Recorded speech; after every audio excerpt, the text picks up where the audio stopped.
Spiral,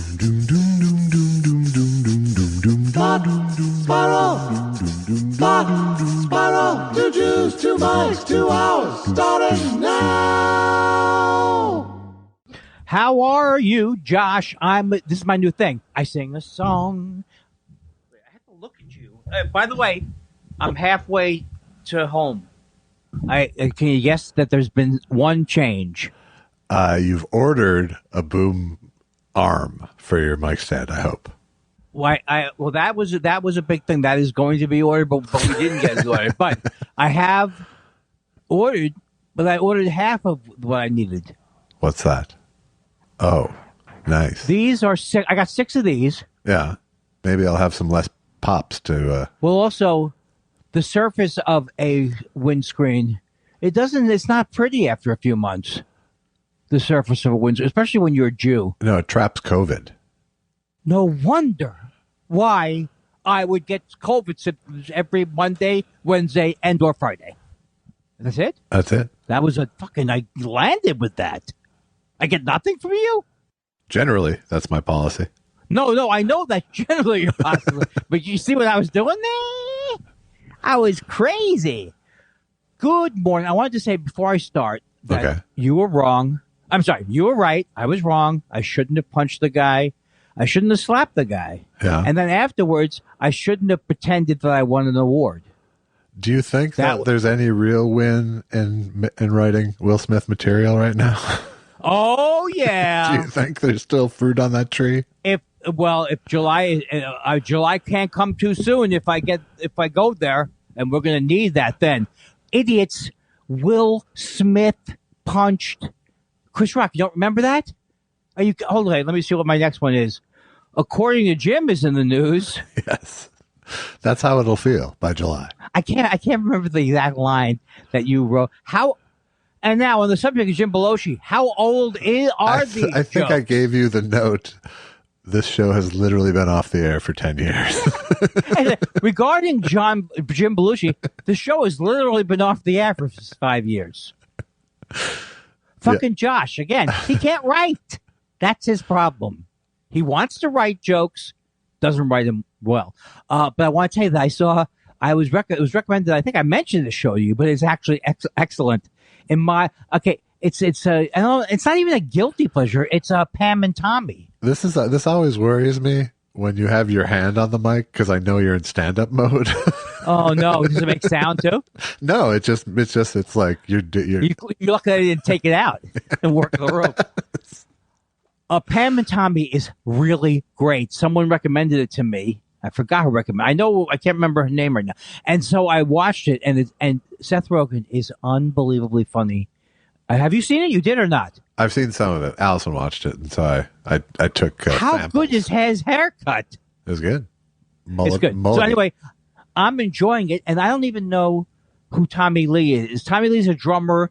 Give me a clue of what band he was in. Is it not Guns N' Roses, right? I'll give you a Motley clue. Motley Clue. You'll give me a Motley Clue. You'll give me a Metallica? Oh, so close. Okay. Well, give me a clue then. That's a solid clue for it, and I'll give you what the name is, all right? So far, you've given me a motley crew of ridiculous clues that couldn't even, if I was going to try and guess, how would I know?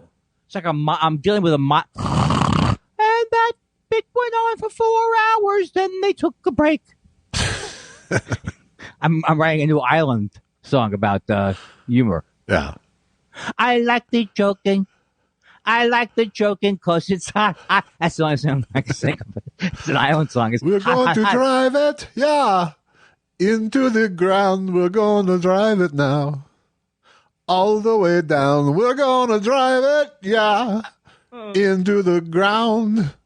Hey, my uncle would probably say, can you do any reggae? Because my father was funny. My uncle could be funny, but he could be mean. Like, here's an impression that someone who worked with my uncle once said of him. Hey, Tom, you're a real piece of shit. How's it going? Don't listen. If your dad... So not a wordsmith, the uncle. The uncle was not a wordsmith. He was just kind of like for a couple of years, he was walking around going, yeah, if it feels good, do it. If it feels good, do it. Yeah. Like he had heard that on some hippie show or something. Yeah. And he was like, yeah, that's what they say now. If it feels good, do it. Until he was hospitalized for sticking his dick into an electrical socket. No. He was anti that. He wouldn't going to do that. He's saying that's dangerous. Ah, okay. He was basically saying, what kind of a sick generation are you kids that you walk around just, having sex and saying, it felt good, so I think I'll continue doing it. I understand now. Yeah. I didn't think even the first time that you had problems. No. The comprehension of it. Very rarely during the course of this show have things gone awry because you didn't know where we were, right? That's not how it works. It's a lower percentage, but it happens. It does happen. I don't believe it for 1 second. I don't believe one time for 1 second that you have ever. No, you maybe. I mean, you're not a miracle man. You're not a wizard.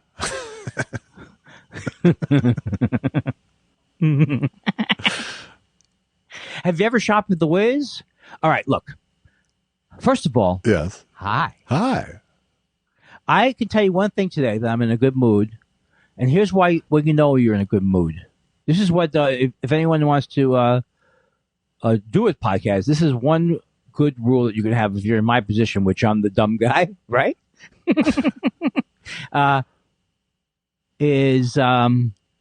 fucking broke the rule. I forgot what I was going to say. That's the real inner me. Oh, I got it. Okay. The first rule, number rule, don't sabotage. If you sabotage the show you're doing, it doesn't just affect the other guy. Uh-huh. Both people go down. All right. So that's one of my new rules. No sabotaging. The sabotage finger points back at you with 3 fingers. Right. Yes. No getting angry, because I heard you read that one person. They said they lost faith in humanity after listening to one of our shows because of the argument. That was you. They don't like it. That was you saying it to yourself again. No, they said mommy and daddy don't like it. Last week was a letter like that. Sure. You got it out. They don't like it when we fight. They don't like it. Oh, I have to write. I have to call Alex. How is Alex Brazil doing? He's doing pretty well. I actually just called. I asked him that question. Like I like to do every couple of months. I like to go, "Hey, how are you?" as opposed to just, "Here's the file." I know. It's unbelievable. But I thought he was going to take our podcast to the next level. It's his fault that we're not. No, the sad thing is he did. Right, but it was down, a level down. Well, interpret it how you want. Because I remember I had a meeting with him. I said, look, no, shut the fuck up. I want to be as famous as Karen Kilgariff and the person who's with her on that show. Who? And Let's who? do it. Karen Kilgariff and the person who does my murder mystery, my favorite murderous mystery. Why do you think I don't want to listen to that show? I don't want to listen to that show, and I do think it's jealousy. I know for a fact it's jealousy because you've referred to it only in a jealous way for the last couple of years. Why do I look? When I started comedy, she was 2 months old, and she was like, "Hey, what else is in the news with my toddling?" Really, you're going to single her out for passing you? No, but she's a good example of someone who's passed literally me. Every famous comic has passed you now, Andy. Now wait 1 goddamn minute. I'll accept many negative comments about myself, and that's another one that I will also gladly not only accept but somehow use as my own ammunition. I forgot where we were now again because of nervousness. You know what Karen Kilgariff probably did? What? Work on her podcast. Okay, well here's the thing. Mm-hmm. Okay, I certainly hope you're not going to tell me that we're not bigger because of my ability to promote. No, I'm not talking about promotion. I'm talking about she worked between sessions. She actually created content, whereas I don't think so. I think she just got in at the right place. We bring nothing to the table and hope that we can cook there. Here's the worst part of me, right? She got there at the right place at the right time, and who gives a fuck? I'm the funniest one from that generation, even though I'm 20 years older than her. I'm not even in her generation. No. Karen Kilgariff, I love Karen Kilgariff. I do have some anger towards her. I don't have anger towards, I think it's going away, though. It's going away. I would hope so. Yeah. Because it doesn't sound well-founded. No, I think, back in the day, when we were all at each other's throats in the early 90s. I think there were reasons why I wasn't getting along with the people I wasn't getting along with. I'm not saying they were all wrong. I'm not saying I was right. I'm not saying I'm a better person just because they're wrong. I'm not saying that I'm a better person because I'm a better person. That's not the point. No. But you've just sort of brought up a 30-year-old generic grudge. Oh, yeah, that's when I first met Karen Kilgariff. Could be 40 years now. Oh, fuck me. Why do you even talk about... Oh, 30 years. Oh, okay. Now I'm just a kid still. All right. No, we had... I don't know why Karen and I have had arguments over the years. We've had many arguments over the years, but we're still good friends. And I would... Let me tell you something right now, Josh. I would go to the wall for that woman. She is the sun and I am the moon. She is my Elizabeth Holmes, and I am her Sonny Adayami, who's going on trial right now. Well, let me just... I have nothing to say about this. Let me just say... Okay, I'm sorry I brought it up. I'm sorry. Would you get off of it already? Please, Josh. You drive it in like a what's a word? Give me a thing that could drive something in fast. Like a beaver? No, like a I'm a weasel. You've never driven anything in fast in your life. That's not true, Josh. You see, you make me want to brag. You make me. I don't want to brag that I got in and out of my wife on her wedding night faster than anybody's ever done in the history of the world. Please stop it. And don't tell her that I'm still doing the show. And don't have her listen to this. Angele. Arriba. Are you speaking Spanish, Droopy? Si. Did you say andale? Si. Why are you... You can't, at this late date, turn your bit into a C, C bit. Si. And I think that I started out the show today with some really... I mean, we could end now. Don't do it. But we could end now if we agree to meet 3 more times. Sigh. What does sigh mean? Si. See? Oh, so now... I didn't know you were Spanish. Does it have anything to do with your impotency? Si. I can't even do a recurring bit. That's why we're not Abbott and Costello. That's why we're the Ritz Brothers. For that reason right there. Si. All right, I'm done. That's my go-to bad group that I've probably never even seen one bit by. The Ritz Brothers. Well, they have their devotees, but my small sampling of them... they just were straight annoying. I like Ritz crackers better, right? This is the material I would do at the turn of the century. So I also wanted to say, which I've said before, I think The Dropout is excellent.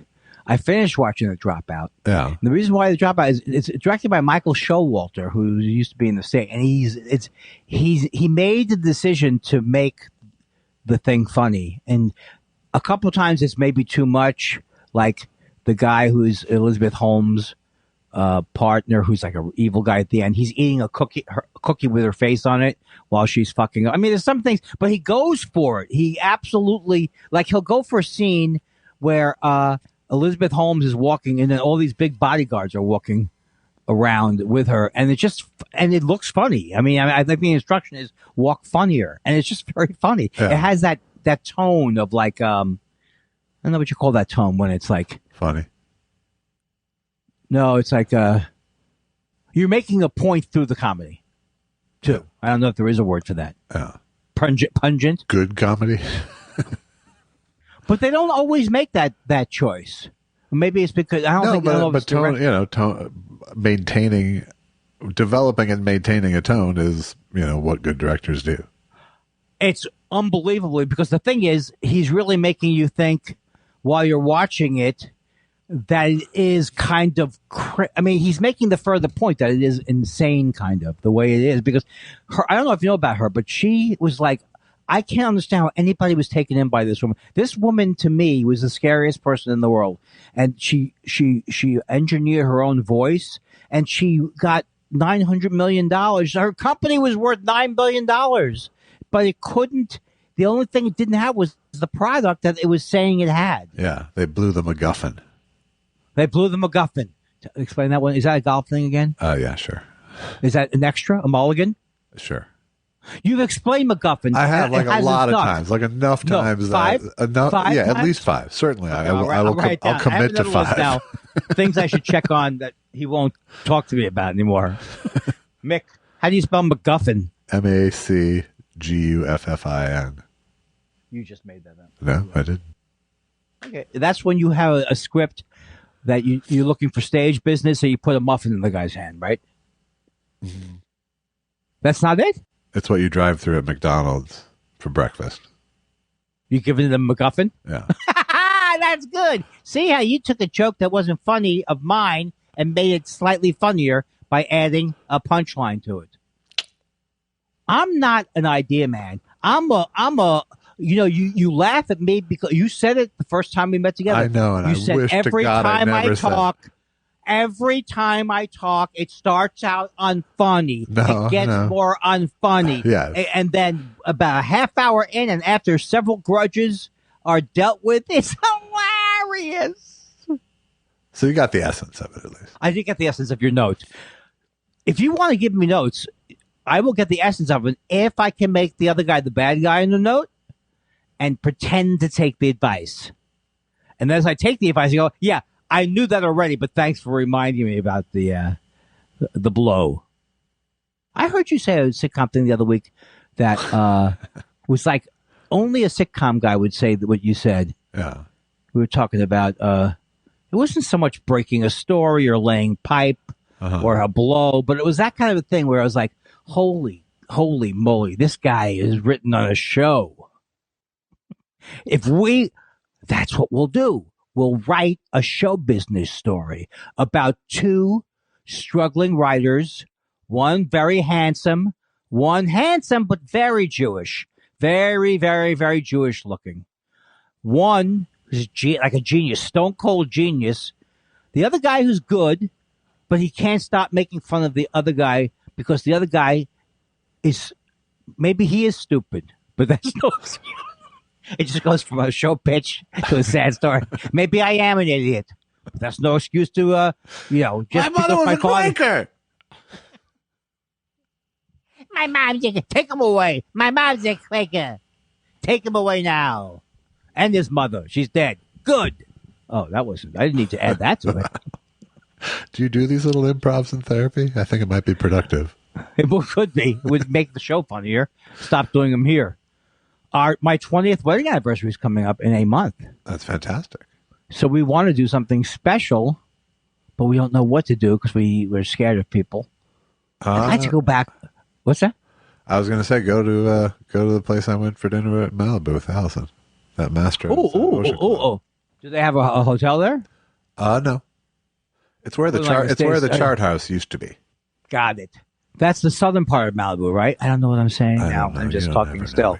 It's southern. It's more Pacific Palisades than it is borderline Point Doom.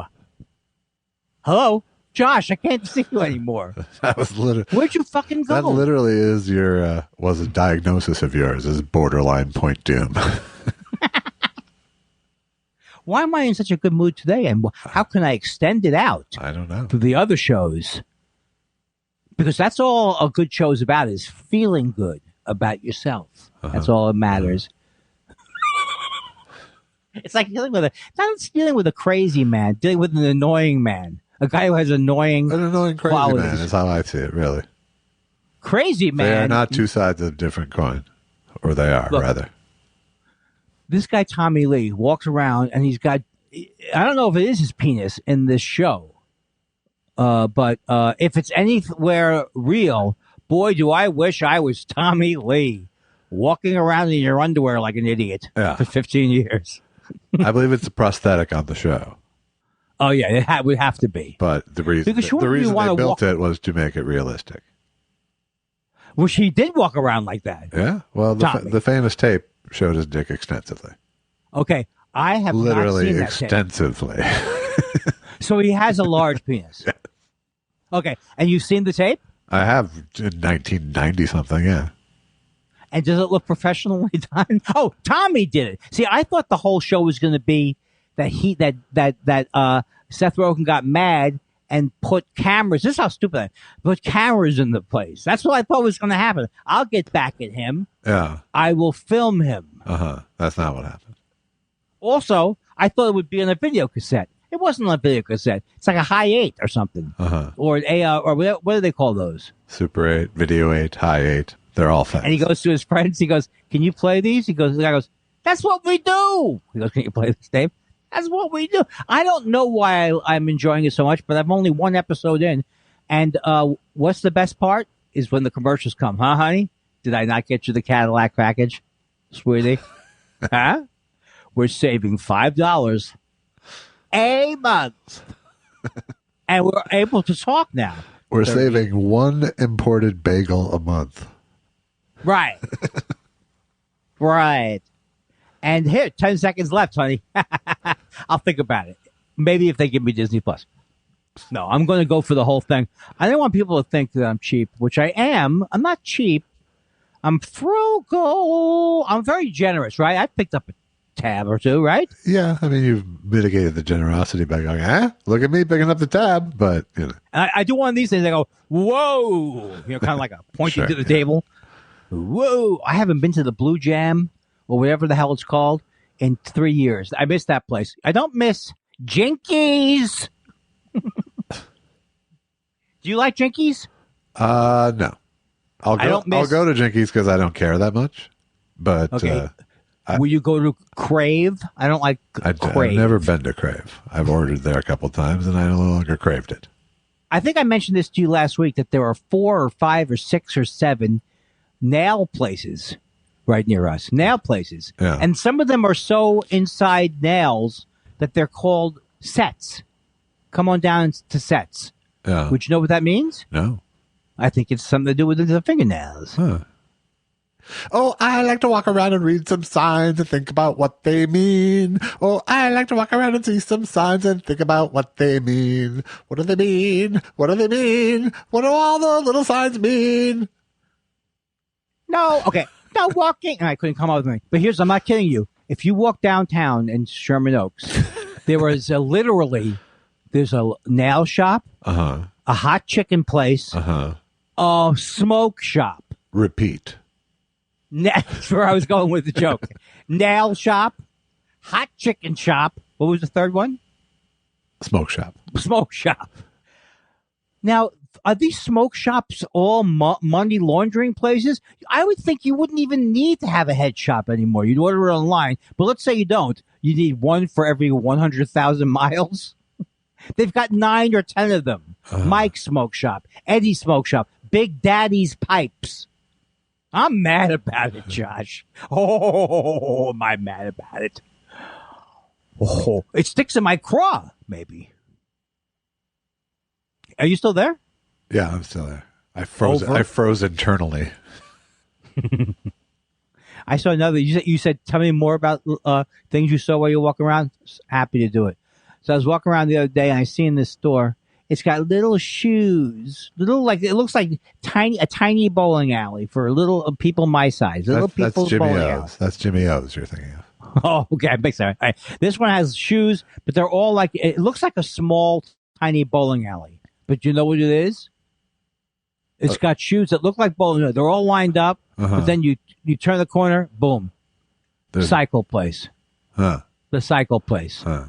You can't bring your own shoes to the cycle place. You check them out like you're in a bowling alley. It's ridiculous. I guess I'm working on a new topical 5. So I walk a lot. I'm walking. You would be amazed at things you see when you walk. How many walkers do we have out there? This guy knows what I'm talking about. What are you, divorced? I'm lonely. I'm dying inside. Comedy has not been a help to me in my life. It's hurt me. It's made people hate me more. That's not good. So I was very impressed with my 2 shows that I've seen on Hulu, and I think I'm going to go for the whole package. Yeah. Hulu might be the, I can't tell, but it was, I think it was my best initial experience. Oh, shut up. I don't know where I'm going with it. Where am I going with it? It's a nice channel What does that get me? Are they going to sign me up? No, you get a new viewing, you get a new pool of stuff. It always seems good at the beginning. That's true. Like it does seem just like, because you whoa. can tick off 5 things right away that you want to watch. Yeah, it's like I figure I am now under the illusion that there's just too many things to watch now, and they're all great. Yeah, and you recognize several things that other people have said you should watch, and you didn't. So you go, oh, look at that opportunity. What was that? I don't know. What did I? I'm just. Like what? I wasn't referring to a specific show. You're never. You're less fun to talk to some days than others. When am I fun to talk to? What is that like? Some days. Do you think it's because I'm not awake yet? Imagine being with me all the time. Conversations with you take place in grocery store parking lots. That's true. I got very angry the other day, and I'm sure you'll agree with me on this. A certain amount of my paper bags say store drop-off on them.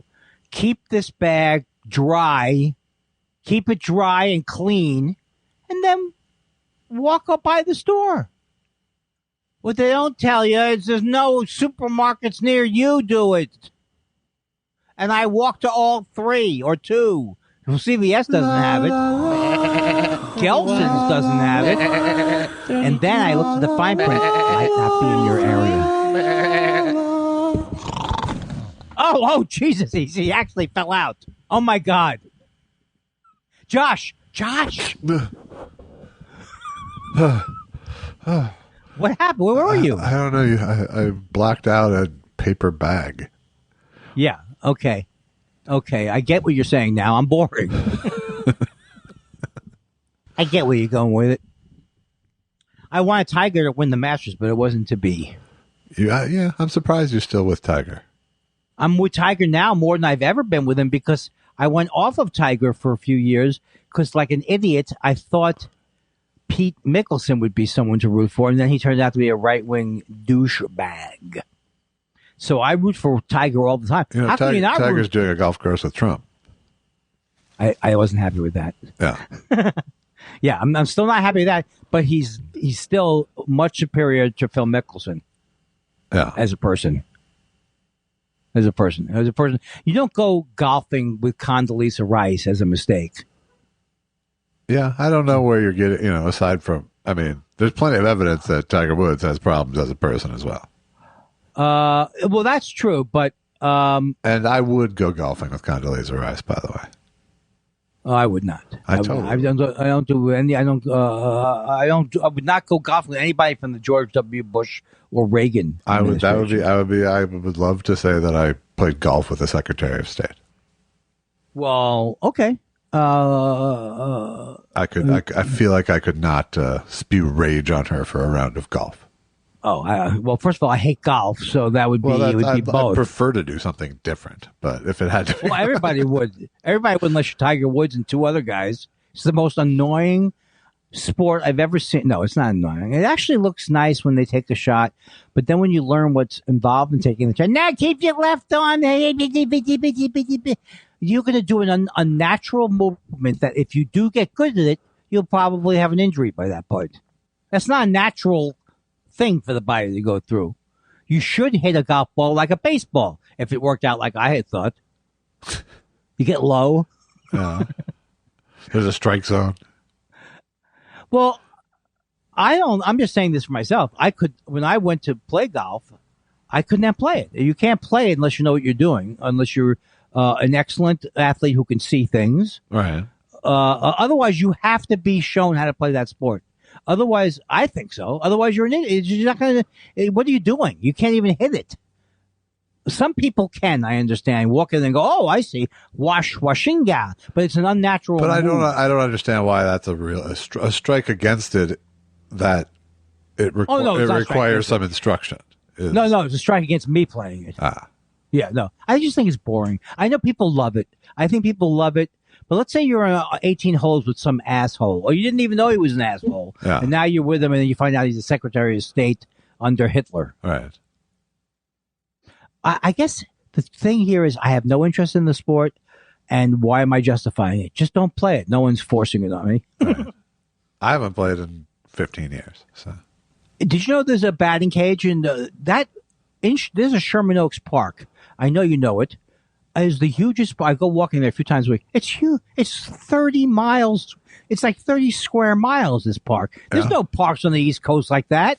They're like, it's the Valley. When they built that, the guy said, you want a park twice the size? I'll give you twice the size. I'll give you a 40-mile park. What's the limits? Nothing. Nobody owns anything. Take it. And it's beautiful over there. Well, it's not beautiful. It is nice. Right. But it's also a flood basin, so that's why they can use it for that. Oh, I see. So when it gets wet there, don't walk over there. Correct. Oh. They'll close it. I see. How do you know things like that? That's the type of thing I thought you would know across the board. You live here long enough, you learn things, Andy. Also, you can mail your taxes around there at that area. That's got everything there. They got a post office. Uh-huh. They have things that look like half of a watermelon on the ground. Huh? They have a tennis area. Uh-huh. It's just I don't understand the half a watermelon on the ground, but whatever. Oh, okay. So they it's on a street called, I don't know when it's on, but on the front of the library there are like these looks like little it looks like watermelons have been buried on the path along somewhere, but they're not. There's some kind of sculpture and they're green and they look like watermelons. And I gotta tell you, follow the library watermelon path and you'll find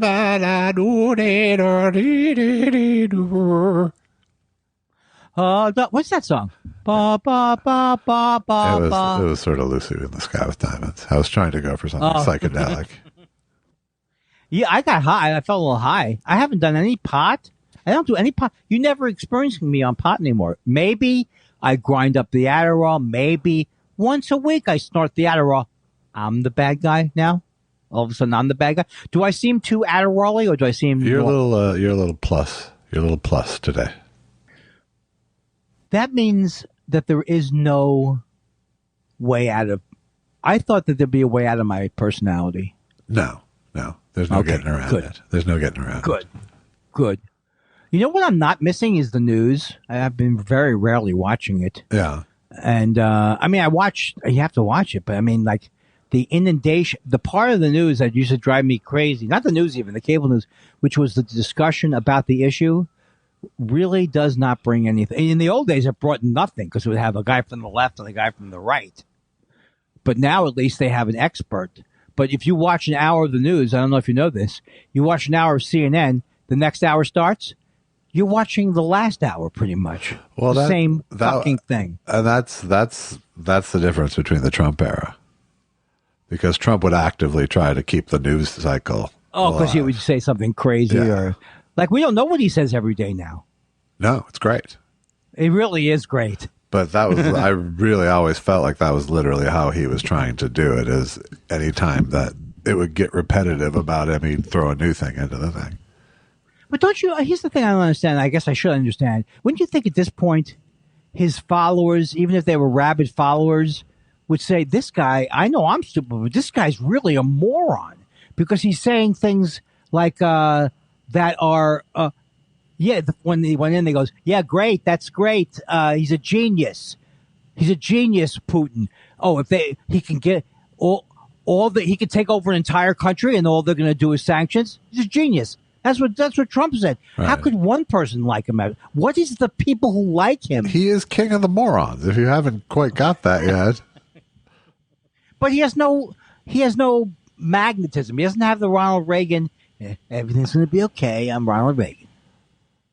Yeah, but he's soothing. Yeah, but it doesn't matter at this point because he's got he's got this legion of ride or die morons that he's the king of, and other people are moving away from him. Arguably, Biden has done more. He's appointed more black people. I mean, he's just unbelievable. He followed through. Not that I didn't think he would follow through on his what he said he would do, but it's incredible. It's like. I don't know what to say about it. I think I'm saying personally, I'm glad he won over Sanders, and I don't think Sanders could have won. I really don't think Sanders. I don't know why people loved him that much. Yeah. Do you love him that much? No. Yeah. I love Biden, but I'm happy. Yeah. I'm not happy. I'm not thrilled. I mean, I don't. He looks very tight and old, but that's fine. What am I saying? don't know what you're saying, really. Yeah, I don't think he's an inspiring leader, but I think that he is a competent steward. Yes, and I think maybe I'm fooling myself to thinking that he's better. He's one of our better presidents because he spent so much time legislating that there's nothing he doesn't know, even though he seems to lose his place, but he does actually stammer, so he's not really necessarily losing his place. So in certain areas, he could say, oh, I've been dealing with Afghanistan for 20 years and really working on it, I could come up with an opinion about it. So that part about him is good. The part about him that he still hasn't gotten over is the part that goes, no, I'm not kidding. It's not a joke. Right. No joke. Someone has to tell him to stop that. No, he's not going to stop anything. That's the thing. Right. He's been this guy for 40 years. And there's good things about him and bad things about him. I think he's a smart guy, but I don't think he's a heavyweight. I don't think he's an intellectual heavyweight, but I think he knows the landscape of both U.S. and world politics to be, I think he's very well suited to handle the NATO and Ukraine and Russia situation. Yeah. So I think Kamala would come in the second term. She'd win by a landslide, and the vice president would be you or be something like that. Here's the thing: I'm not going to worry anymore, and I really am getting better at this. I used to get involved in all the drama of all these people who loved Sanders and thought he was like a fucking the coming. It's like he wasn't even like a guy I loved, but he couldn't get elected. He was the guy I didn't love, and he couldn't get elected. So that's it. I wrapped that up. Just a quick little thing there. Oh. I found him very annoying. I think he really, in many ways, poisoned the political landscape by claiming that he was a better person than Hillary Clinton because he didn't take because she didn't take money, or he didn't take money from books, which he couldn't do because he's a senator. I thought that was a bad thing of saying you're better than. That's like the Adam. What's that guy's name? Adam. And I'm going to say something right now. I don't want to be in his movies. I like him. He's been very nice to me. I don't want to be in Adam McKay's movies unless he asked me or he offered a role to me. Right. But what is that? Don't Look Up sounds to me like the worst. It sounds like some of these guys make movies and you always hear, so we were at a party and someone said, watch out. Whoa, someone threw it. And I thought to myself, what if you really did make a movie? It would suck, Adam. It would suck. And I haven't seen it, but I'm sure it sucks. Huh. All right. Well, this has been At the Movies. Do you not? Wait. Okay. I don't think I'm being obnoxious in any. What's it called? You are free. You are free associated ranting in a way that does not engage a lot of conversation, I would say. Oh, okay. Well, let's go on to something else then. We have 15 minutes to bring this baby home. I thought I was doing pretty good. I mean, well, when we last left off, it was this movie sucks, but I haven't seen it. Yeah, thanks for reminding me. No, you know what? Okay, I'm trying to address something else, and I think what you're going to say here is... If you can wrap this up with a point, I will fucking get way back on board. All right. Okay. People like Adam McKay could, there for the grace of God, go I. When you start to have power, you start to believe your own bullshit. So I think he believes that he's making movies that are going to change the world. I could not remember 1 second from The Big Short. The guy's a funny guy. You can't remember 1 second from anything. Right, but The Big Short, what was the premise there? I'll have a model explain. Well, I mean, he doesn't have any point of view.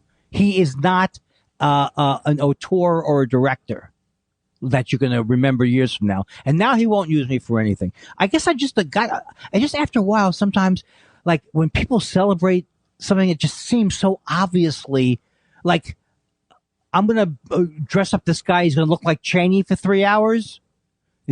Maybe I'm wrong. Maybe these are all amazing movies that he's done. Has he done any? How about this? Has he done one movie that was good? I think he has. I don't, if you were to put his thing up in front of, look, I have a whole different opinion about the guy, why don't you give me your opinion as a, well, first of all, it's not just black and white either. Your opinion is he bugs me, therefore he sucks. No. You are mistaking a rant for a person's hat. I know when I'm in the middle of a rant and it's not. I'm not saying that. I'm trying to find a forum. I think the thing is, I want to find a forum where I can, every once in a while, vent a little bit. It won't be this show. It'll have to be another show. But the point is that I know that what you're saying like, is... I can't defend Adam McKay's movies, but I can defend Adam McKay's right to make them. You know, I think I don't mean that as literally. Right. You're saying I'm saying, you know, if you are giving a platform to make movies and you get to write and direct them, you at some point you go, well, maybe I want to say something in addition to writing a funny movie. You know, is it worse than him trying to make a romantic comedy? Is it worse than him trying to make another Step Brothers or, you know, Will Ferrell movie? Okay, well, I guess what I'm saying is that he may be... I'm saying... I'm sorry.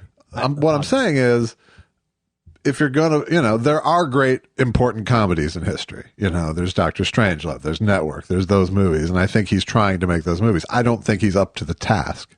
But that's what makes it pretentious. I think he's pretentious. But I don't know if it's pretentious. If you're trying, if you have a lofty creative goal and you're trying to pull it off, is that pretentious or is that just lofty? You know, and miss. Is that swing and a miss? I think it could be either one. I think you're right. It could be either one. He could be trying his best and just falling up short. I'm not saying he hasn't become self-important. I'm just saying, in theory, I respect trying to make something important to you. You know, if you don't pull it off, I guess that's how it goes. There's plenty of other. I guess it's the self-important part that bothers me. Yeah, but how movie directors are self-important. Every movie director is self-important. Okay, well, you can't defend me thinking someone is too self-important. No, I'm just telling. I think it's a valid take. You can take however you want, and that's fine. I'm just saying I have a different take, and I'm trying to explain it to you. Okay, but did you explain your take or just the start of it? I mean, you did like you admire that he's going for it. You're saying, yeah. Okay, but what are you upset about now? I'm not upset about anything. Oh, okay, but I guess what you're saying is that all directors are the same. They're all egomaniacs. Well, I will say that most directors are egomaniacs. Absolutely. Yeah, but I think then that gives a pass to people to be whatever asshole they want to be. You go, oh, well, look at the product. Look at the final product. I just don't think that's true. Well, I don't know. I guess unless I don't know what instances of him being an asshole transcend regular egotism. Well, not even him. I'm just saying people who are assholes. You know, people who... But I'm just saying I don't know that he's an asshole. So there are plenty of egotistical asshole directors, and there are some that are just egotistical, decent people directors too. I'm not saying he's an asshole. I'm saying he walks around like a self-important asshole. Yeah. And that's my take of him. I can't possibly know if it's right or wrong because I don't know him. Right. But when I see him at these things and he's walking around, and I think a lot of it, what you're saying is a lot of it is projection. I want to be at the Academy Awards. I want to be a guy walking around with a suit. I'm not saying it's projection. I'm not saying that at all. No, but it could be. Could be. That's your internal dialogue. That's not what I'm trying to transmit. Right. Well, you find out about these people like Spielberg. He seemed like he was an odd guy. Not Spielberg. I always mix him up with 2001 guy. You could say a lot of things. Kubrick. You could say a lot of things about Kubrick. He probably was nuts. He probably was this. I guess this is what I'm saying that also might be wrong is I don't think he doesn't seem like he's into movies. Adam McKay. He seems like a guy who wants to make movies, but he has no good ideas for movies. That's all. Yeah. I think it's a pretty extreme I think I've covered it all. It's a pretty extreme idea. And it was just based on me being annoyed by him. And I think a series of terrible movies that he's made. The Big Short was unwatchable. I don't remember 1 second from it. Yeah, I didn't think and it I've was seen unwatchable. A couple more. I didn't come away loving it, but I didn't think it was unwatchable. Well, no, I think it was very watchable, but you couldn't remember 1 second of it afterwards. But I agree with you that I'm bad. I agree with you that I'm going off on a thing. Sometimes though, when I'm angry. See, here's the thing. I'm not saying you're bad by thinking or saying these things. I'm saying it makes it hard to have a conversation about them if your position is an absolutist thing about the person, I can only go, yeah, he's an asshole. Yeah, except for the times when what I've said has resonated with you, and then you've gone, yes, you're right. I hate to say it, but you're right. I think there's one out of every 20 rants will contain a nugget of stuff that you can talk about. But I don't think that means I have to go into these. I wasn't trying to. I wasn't trying to lay down a policy for you, Andy. I wasn't trying to lay down any kind of policy. I was just no. But if the topic you were getting very hot on the Adam McKay thing, and the only way I could jump in was saying I have a different position on it. Well, you told me before we started the show that you didn't like this kind of thing that much. What thing? So, and then you're right. What? What kind of thing? Just yelling about pop culture things or yelling. Yeah, about, that I don't like because Yeah, so you going in, you were already saying, hey, whatever we do, I hope it's not going to be a lot of you. No, I never said. I never said anything. No, you never said that. I never said anything. I never said anything that we shouldn't do other than talk about Trump every fucking minute. That's the only thing I ever said. Right, and the thing is that I wasn't trying before it to come up with an interesting topic. I was just thinking, oh, that guy annoys me, and I wonder what your take is. But I don't think that you've had a take. I don't think you have a take about him as a filmmaker, necessarily. Okay. Well, do you? I do. I thought I just gave it. I think. He's trying. You said you admire him for making movies, but then you also said something like he's trying. You did say something slightly negative. Yeah, I don't fucking like his movies that much. Is he Step Brothers? That wasn't my point. Yeah, he was Step Brothers, and I thought there was funny gags in Step Brothers. Yeah. Well, he was on Saturday Night Live for years, and he was supposed to be funny there. It's jealousy and envy. You know what? Now you're going to have to actually either hang up. I hope you don't do that. Just go into something else. Nah, because I'd rather just hang up. Got a mixed marriage. My wife is a Christian. I am not. I go by J. Elvis Weinstein. That's my showbiz name. I grew up as Josh Weinstein, but when I moved to L.A., I had to change my name because I joined the Writers Guild. There was already a Josh Weinstein, so I threw in the Elvis to make my initials spelled Jew.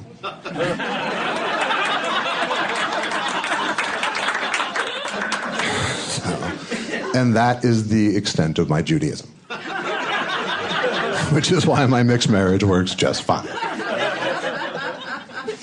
Christians have so many more miracles than Jews. I mean, we had some big ones starting out, parting the Red Sea, burning bush, and then sharp drop-off after that. Now it's like a parking spot at Trader Joe's. Oh!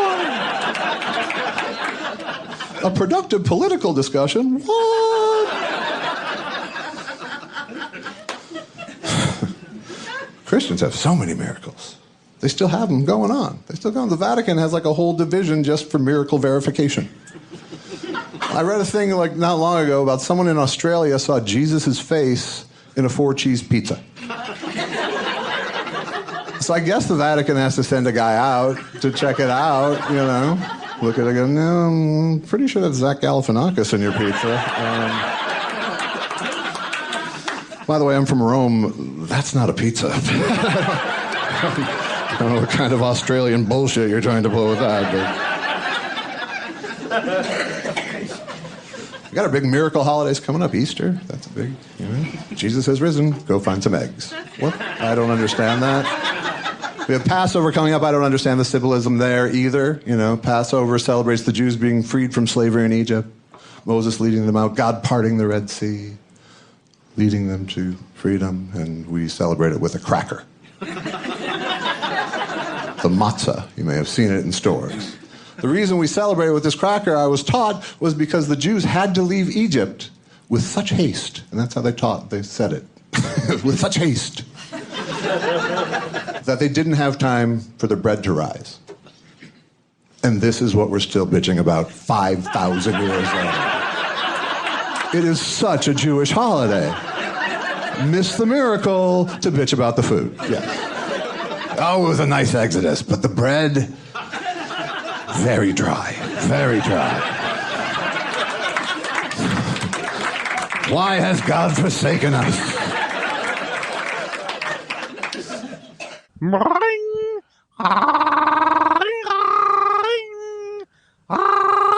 Hello? Hi, wow, your thing's all together. Wow. Wait, hold on a second.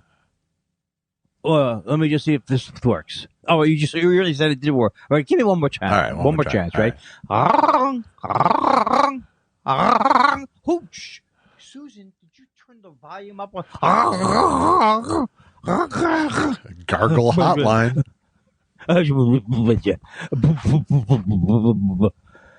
Huh? Wow. Huh? Why would I not be able to form words? I'm not sure. Is that rough?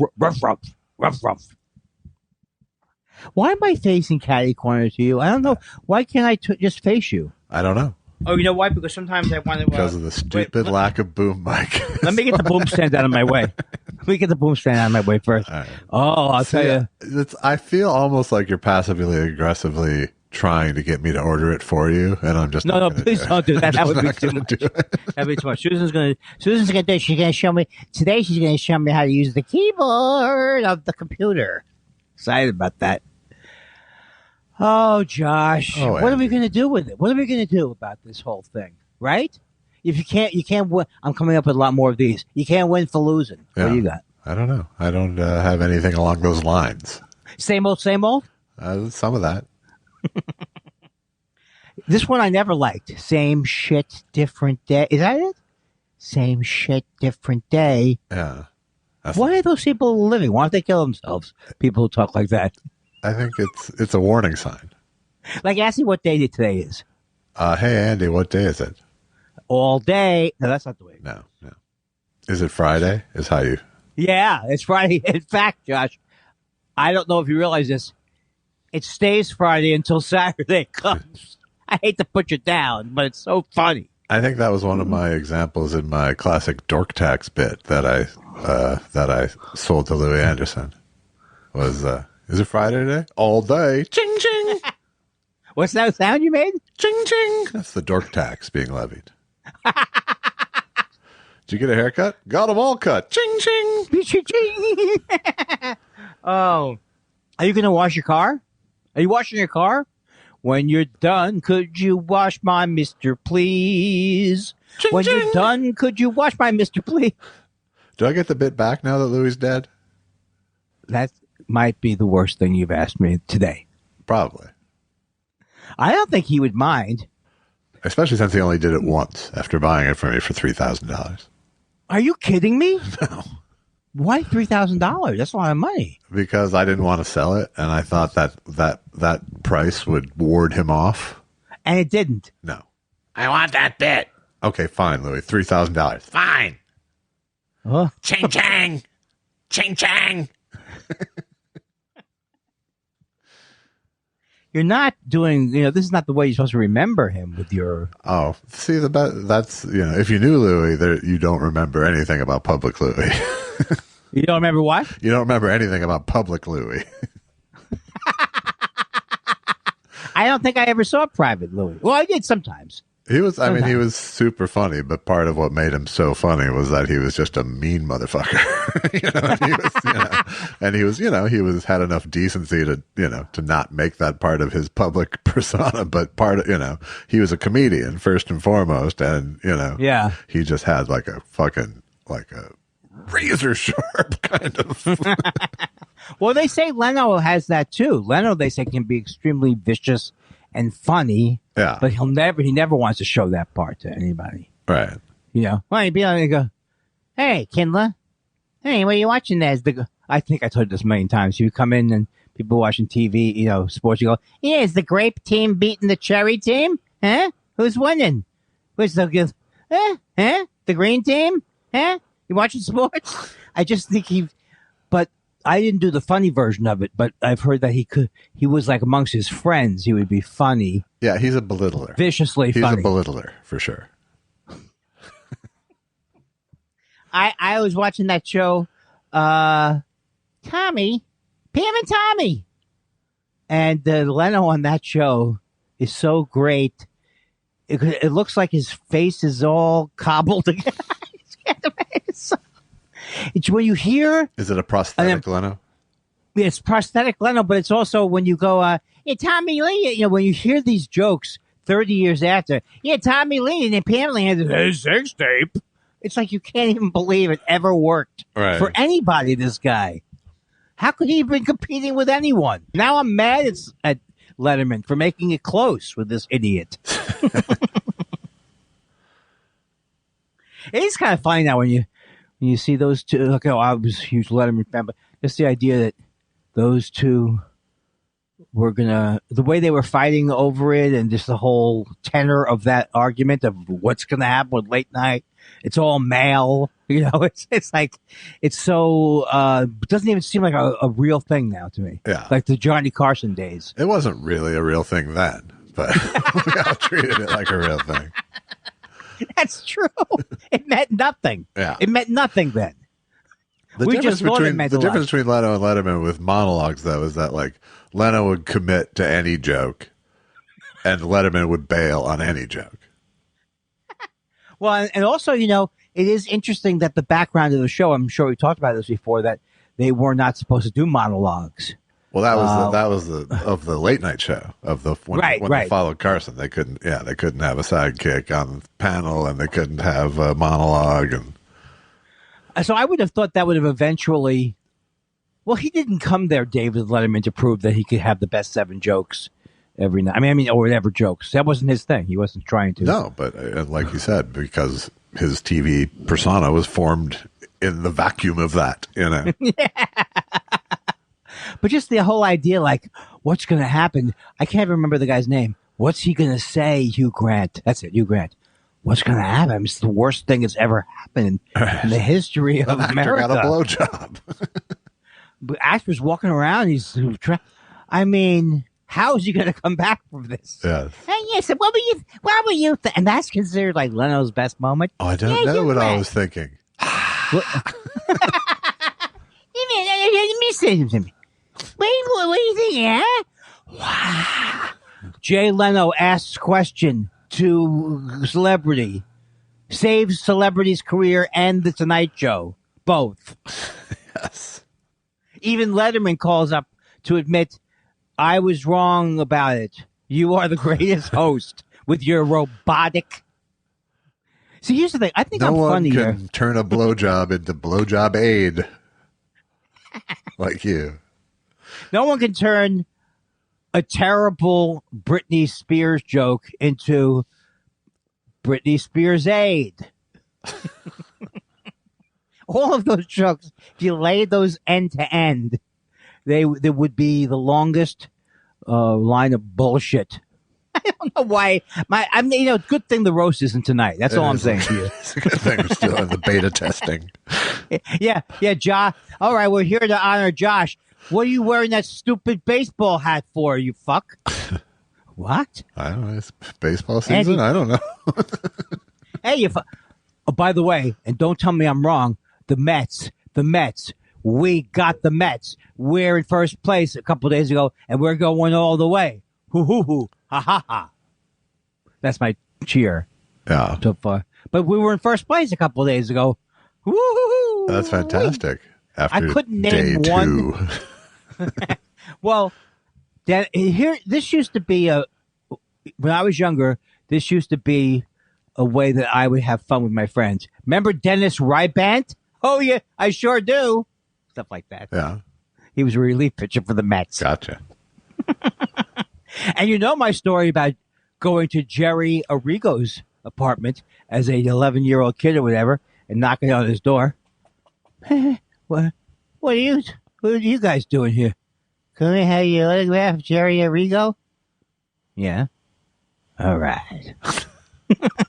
Did someone you knew live in the same building or something? Oh, yeah. That he lived in La Havre. Jerry Arrigo had an apartment. See, first of all, I cannot believe that Jerry Arrigo would have to live in La Havre. Are you telling me a relief pitcher for the New York Mets in the mid-60s? Why was he living in a cheesy apartment? He probably sold shoes as well.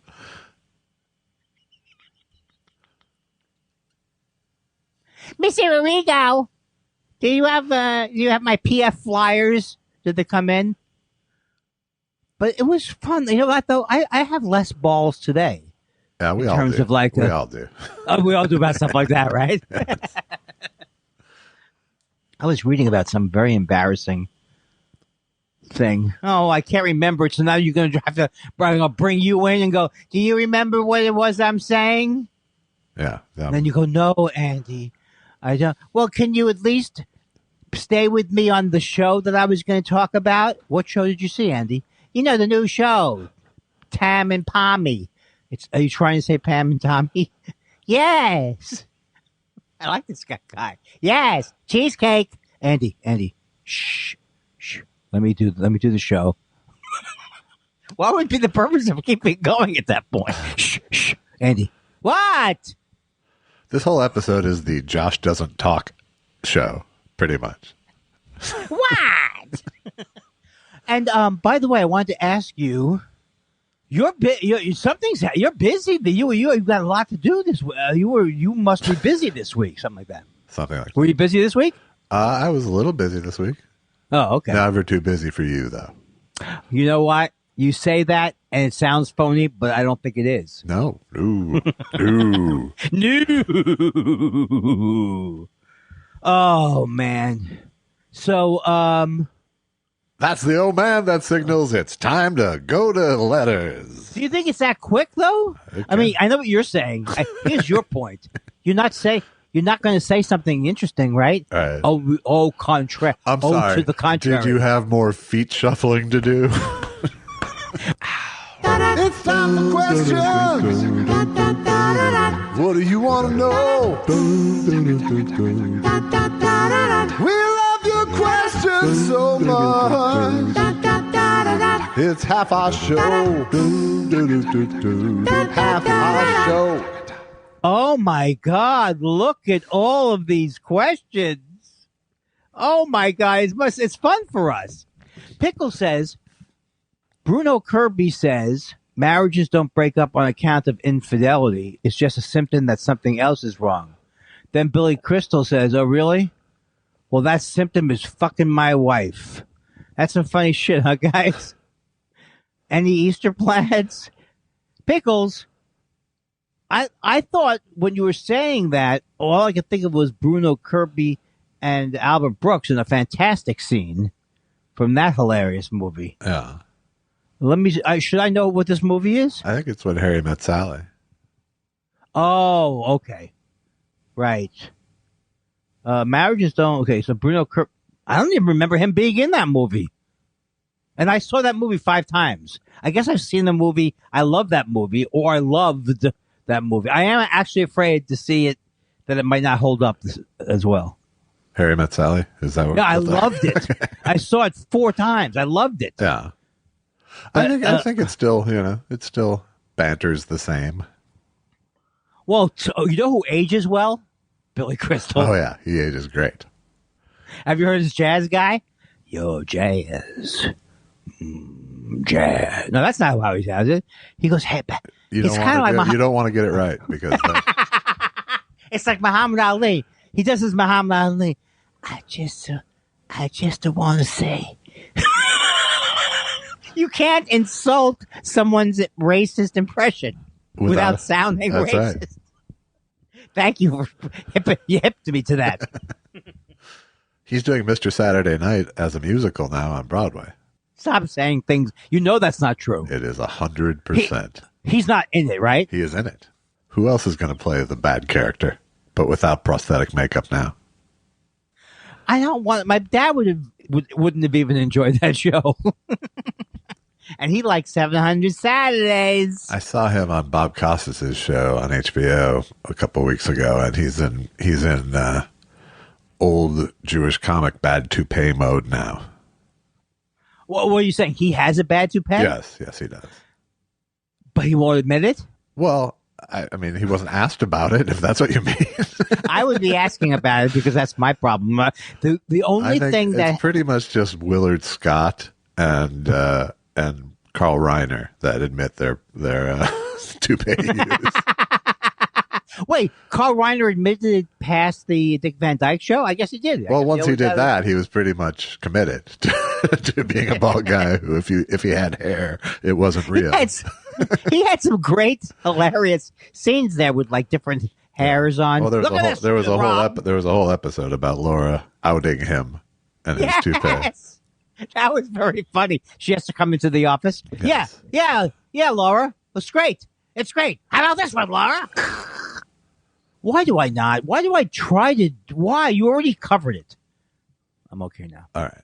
Don't call me Boopsy says, is Jon Stewart a stinker? I don't know, but this week topped all the previous weeks because now you got Bill Maher, who might be the most disgusting human being on the planet, I think, who's decided now I go really right wing. Now I make my move.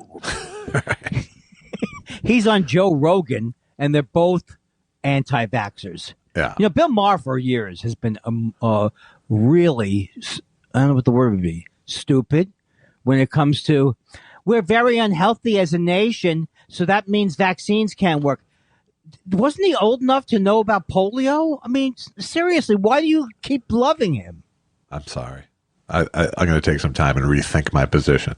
Please do. I'm coming at you with love. I'm wearing a raincoat. Now, what do you think this refers to? Is he, just like when people call their kids a stinker? No, it refers to, he's not a thinker, Josh. He's not a thinker. Excuse me, Boopsy. I will call you Boopsy now. Isn't there a certain time that of period that you go, that's no longer, we don't do jokes about my inadequacies? No, I guess not. I'm sorry. It still seems fresh to me, but it does seem fresh. Larry Morrissey says, apologies to Josh if this has already been covered, but could we hear more about the team book club that Andy mentioned he was part of in 251? You know what, Larry? You're going to be happy you opened up this department again, because do I have tons of hilarious team book club anecdotes. Didn't we cover it all? We really didn't. You brought it was actually I'm open to more exploration of this thing because it sounds like it was an important moment for you to feel heard as a young man. It really was. It was even, I'm not going to say it topped the ice cream incident when they brought the ice cream to my house, but it certainly, no, it did. It was cereal. I thought it was cereal they brought to your house. What did I say? Oh, one of the cereals was ice cream. Okay. That's right. One of the cereals was ice cream cereal. No, this was like, I almost felt like a little bit of a star, like I was on Kids Crossfire or something. Yeah. You know, and so you would read a book, and and it was called Teenage Book Club, and then you would come in. Teenage Book Club. It's only Teenage Book Club. We're all reading. It's hard for me to. I can't not do that. Sorry. No, it's good. It's hard for me not to separate that there were. That I did a couple of things with this NP. I don't know if it was NPR. I don't know where this even got heard. It wasn't NPR. It was like local public thing. So I went on QPR. I went on once to demonstrate rocks and minerals because I was collecting rocks and minerals. How did you demonstrate on the radio your rocks and minerals? It was one of the things was we put a thing of Alka-Seltzer and that was supposed to mimic the sound of some kind of a chemical thing. And for weeks after that, I was like, they told me that I'm using Alka-Seltzer, but it's not actually real what I'm doing here. But isn't that interesting? I couldn't believe it. Andy, tell everybody what happened at the Teenage Book Club. How can you turn every story into a fever dream? What is Mommy. No. So a Teenage Book Club was, so we would read these books. So I remember one was called did I say Run Slowly, Go Fast? Something I think like I did say that. Yeah. And not with scissors. No, they wouldn't mix those two. This is like mixing up bullying kids. They're not going to put a Running with Scissors B story in that. So it was really great because we would give our opinions. And who wouldn't want to know what 13 and 14-year-olds thought about books that are young adult novels? How did the mineral thing come in? That must have been an offshoot of one that either they go, you know who you should get for this? Teenage Rock Club! It's only Teenage Rock Club! Have you seen the tiny kid? We're all like- looking at rocks. So yeah, the other that was a what they say. I say that's a one-off. The one with the rocks. Okay, so it was show and tell week on Teenage Book Club. Yeah, no, it wasn't Teenage Book Club. It was another. It was a satellite show. But it was so much fun. My parents, Geology my mother, Kids with a Z. but my mother didn't have any time for me. Nobody had. My dad did, but when he came home from work, my mother couldn't care less. I mean, look, God bless her. So Sounds like you were doing Rodney Dangerfield for a second. My mother didn't have time for me. Like, I'll tell you something right now. I don't think my mother got up in the morning and said, you know what would be fun? If we got some cereal people over here to the house. Andy would love that. It wasn't through my mom that gig happened. Yeah. I don't know if it was my Aunt Charlotte. I don't know how it happened through another relative, but it didn't happen with, you know what would be fun for my little Andy. Yeah. I still think it's. I wonder. You know what? How Andy could earn the family $10? Yeah, my parents were not either stage parents or could figure out how to monetize me. Yeah. Thank God they had Rob. Oh, that really. I guess because I wasn't expecting it. It came in so fast. Hey, this is good. You should read this next question because I never get the rest of his name right. Jason for USA Up All Night. Parton says diminishing returns. That's the reason for about 75% of my questions. I wish I could remember what that's in reference to. Must be fun when you have a memory and you have you could put things in context. Right? It's pretty good. It's not bad. As I asked last week about the unified field theory, did we talk about that, Josh? What? What did you say? I just sound like a couple minutes ago, like a crazy man or disconnected from. What was it? Turn every story into a fever dream. That? Hey, don't do that, Daddy. Don't do that, Daddy. You stupid bit. I think it's really bad now. I would not want to die before me. That's all I'm saying. No. Imagine what we'd miss out on. What's that? Just all you'd miss out on. Conrad, I've never heard of this name. Conrad Dirty Dobler says, I'm looking forward to the day when regular people put club dates and change their name to club dates. Yeah. Conrad, I'll be shopping this weekend at Mattel. Okay, stop it. Conrad Dirty Dobler says, my dog is old and will die soon. If she dies at home, who do we call? I'm not planning on burying her in the backyard. Or she didn't say the backyard. He says the yard. I'll give this to you, Josh. Well, I've only had the one dog that died. And, right at the end, we had someone from the vet come to our house and give him the final injections. And then they took him with after they gave us time to say goodbye as needed. But the vet is the answer. You know, either they'll come or either you bring the dog to them or they will come to you.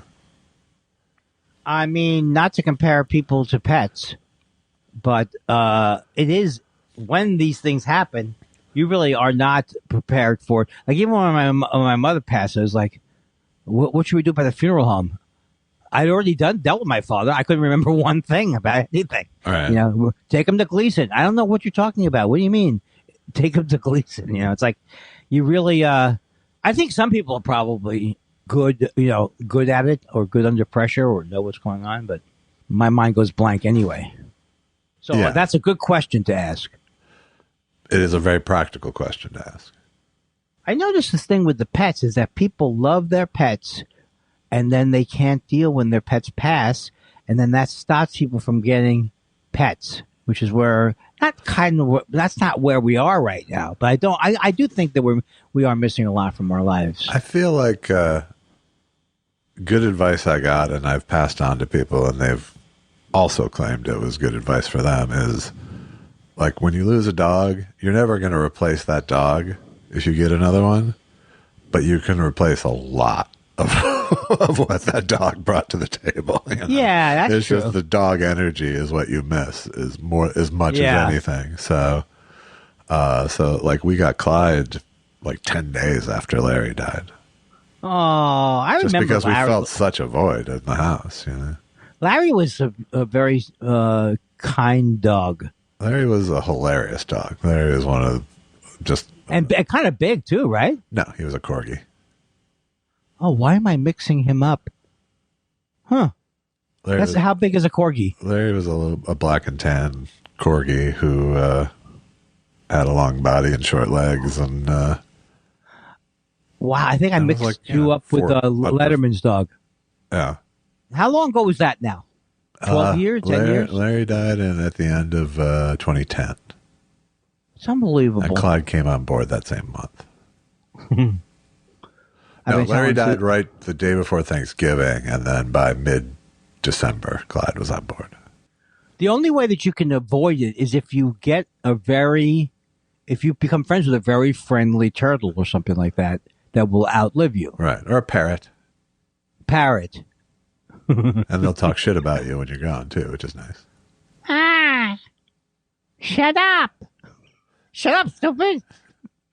I'm an idiot! I'm an idiot! I'm an idiot! I can't believe I have low self-esteem! I hate myself! I hate myself! What's wrong with me? What's wrong with me?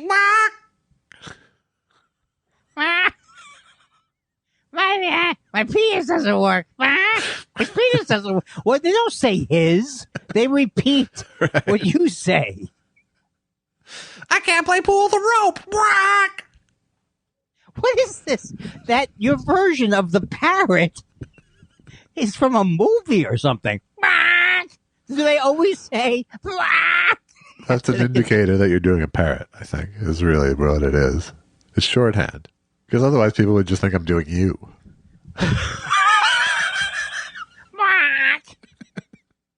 I hate myself. See, that's Andy's parrot, not Andy. But my mother was my mother was moody. Just imagine the parrot remembering just the worst, not even the most memorable things. Are we having chicken again? Rock, I am smart. Rock.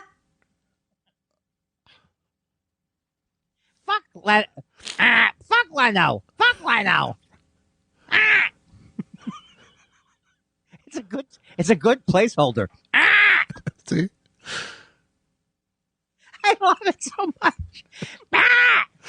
Polly wants a cracker.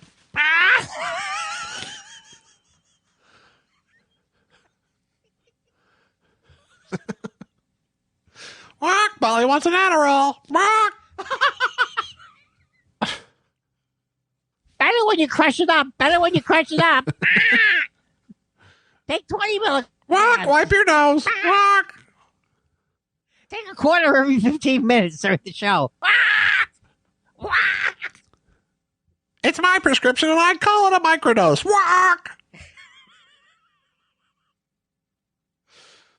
It's just a bagel. It can't hurt me. It's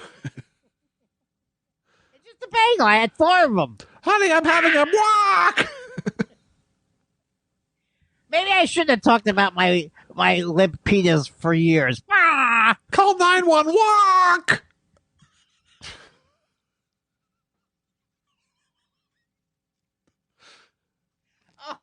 Oh, I can't breathe. I can't breathe. Oh. I can't get enough of it. Something. Oh, that was good. Ah, a delight. Oh, let's take a break. And we'll shake it out. Okay. Is it you? It's probably you. It's you and Stephen Elton Yates have some things to come to. Stephen Elton Yates. Ooh, wang, wang, wang.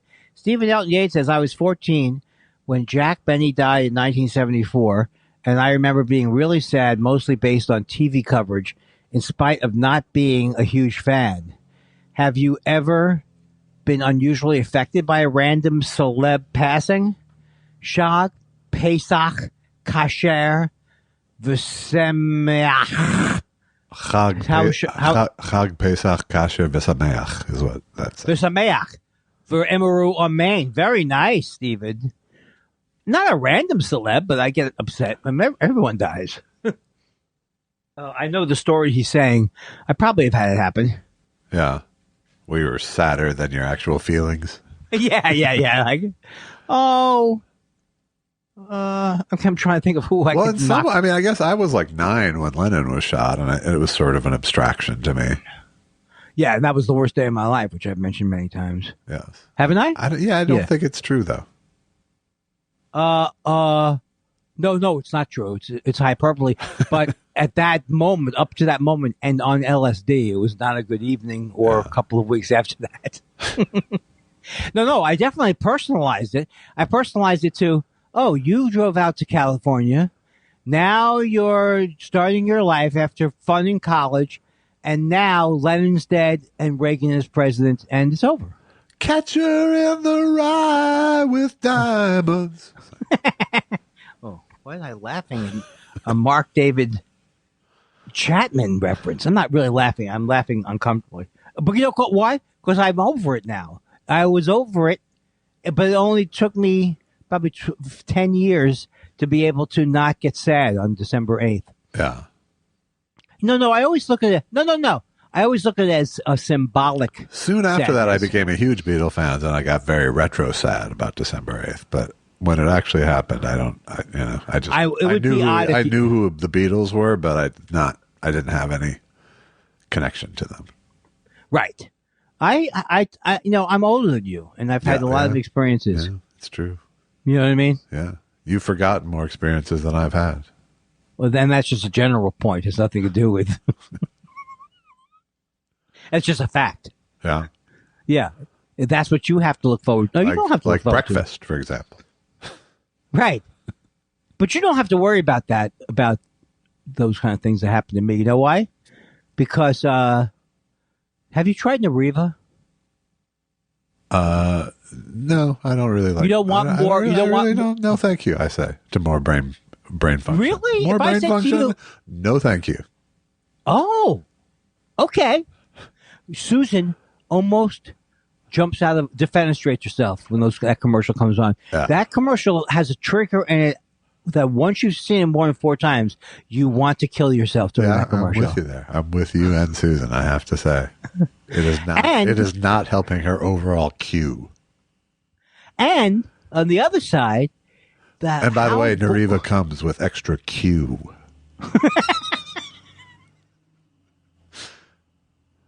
More Q? Yes, please. Yes, please. But I think even that the prohibition people are even worse because they're just so boring. People were telling me, you know what? Hey, you got a memory like an elephant. I said, okay. What's an elephant? What's 1 plus 2 plus 3 plus 4? And I could answer them for hours. And everybody was saying, you know what, Earl? Your math is great. We're going to call you Math Earl. Your ability to do simple math has actually been enhanced by your taking expensive drugs. That's why I think they work. Who's going to say they don't work when you've spent a couple $100 a year or something on your... All right. Can you tell the difference that you've been taking the same thing for 7, 8, 9, 10 years? Yes. Constantly. Constantly. Yeah. What was the question? Bing, bang, boom, bang, bang. Ow, it's not TV. Not TV. It's those commercials that get me. It's not TV. Not TV. It's those commercials that get me. Chaotic Neutral. Yeah. Says, hey guys, the game show I'm hosting kind of went off the rails this week. One of the players tried to make the show all about himself. I was able to get it back on track, but he was pretty disruptive. As it was happening, I just asked myself, what would you do? You being J-E-W me. Oh, that's right. That might have been hard to get from the way you... So this is like a stab at you is what this is. You have to reread it to find the stab at you, but... The game show I'm hosting kind of went off the... I don't understand this. Please Saying explain one of the it to me. players tried to make the show all about himself. Yeah. I was able to get it back on track, but he was pretty disruptive. And as it was happening, I asked myself, I see. what would I J. see. Elvis Weinstein do if someone was being disruptive and took the show off the rails like a big piece of shit? I see. So you're saying chaotic neutral that on your show, you have to deal with a low grade moron like me. I think that's the upshot. I think low grade moron must have come right from my dad. It does sound. What do you will? It sounds like your dad. He's a low grade moron. How come it does sound a little bit more insulting when you call someone a low grade moron? Oh, that's funny, chaotic neutral. So, Low grade moron. what would JEW do? I would just go, yeah, and then edit later. That's what you do now. BD West wonders or exclaims, "Josh, I'm in the market for a new coffee grinder." Is this another stab at me? No, well, the fact that they're asking me and not you is kind of, but yeah. Can I get away with a manual? Or will that do a disservice to the Stumptown? Rest in peace, Gilbert. I mean, Andy, I got this. I can't answer Andy, this. I got this. Okay, you got it? Okay, great. I got this. Well, it depends if your manual is a burr grinder. If you have a burr grinder as a manual, then you're okay because you're going to get a uniform ground. If you've got a whizzing blade grinder, you're going to get really ununiform grounds, and it's going to make your coffee inconsistent, and you're going to have bitter bites in the bowl. Thank you, Josh. You did it with a plum. The only thing I will say is I have a manual coffee grinder, and you don't want that for every day because you will. It will give you your. What's the thing when you do something repetitively? You're going to get Tommy John thought elbow. Spiral.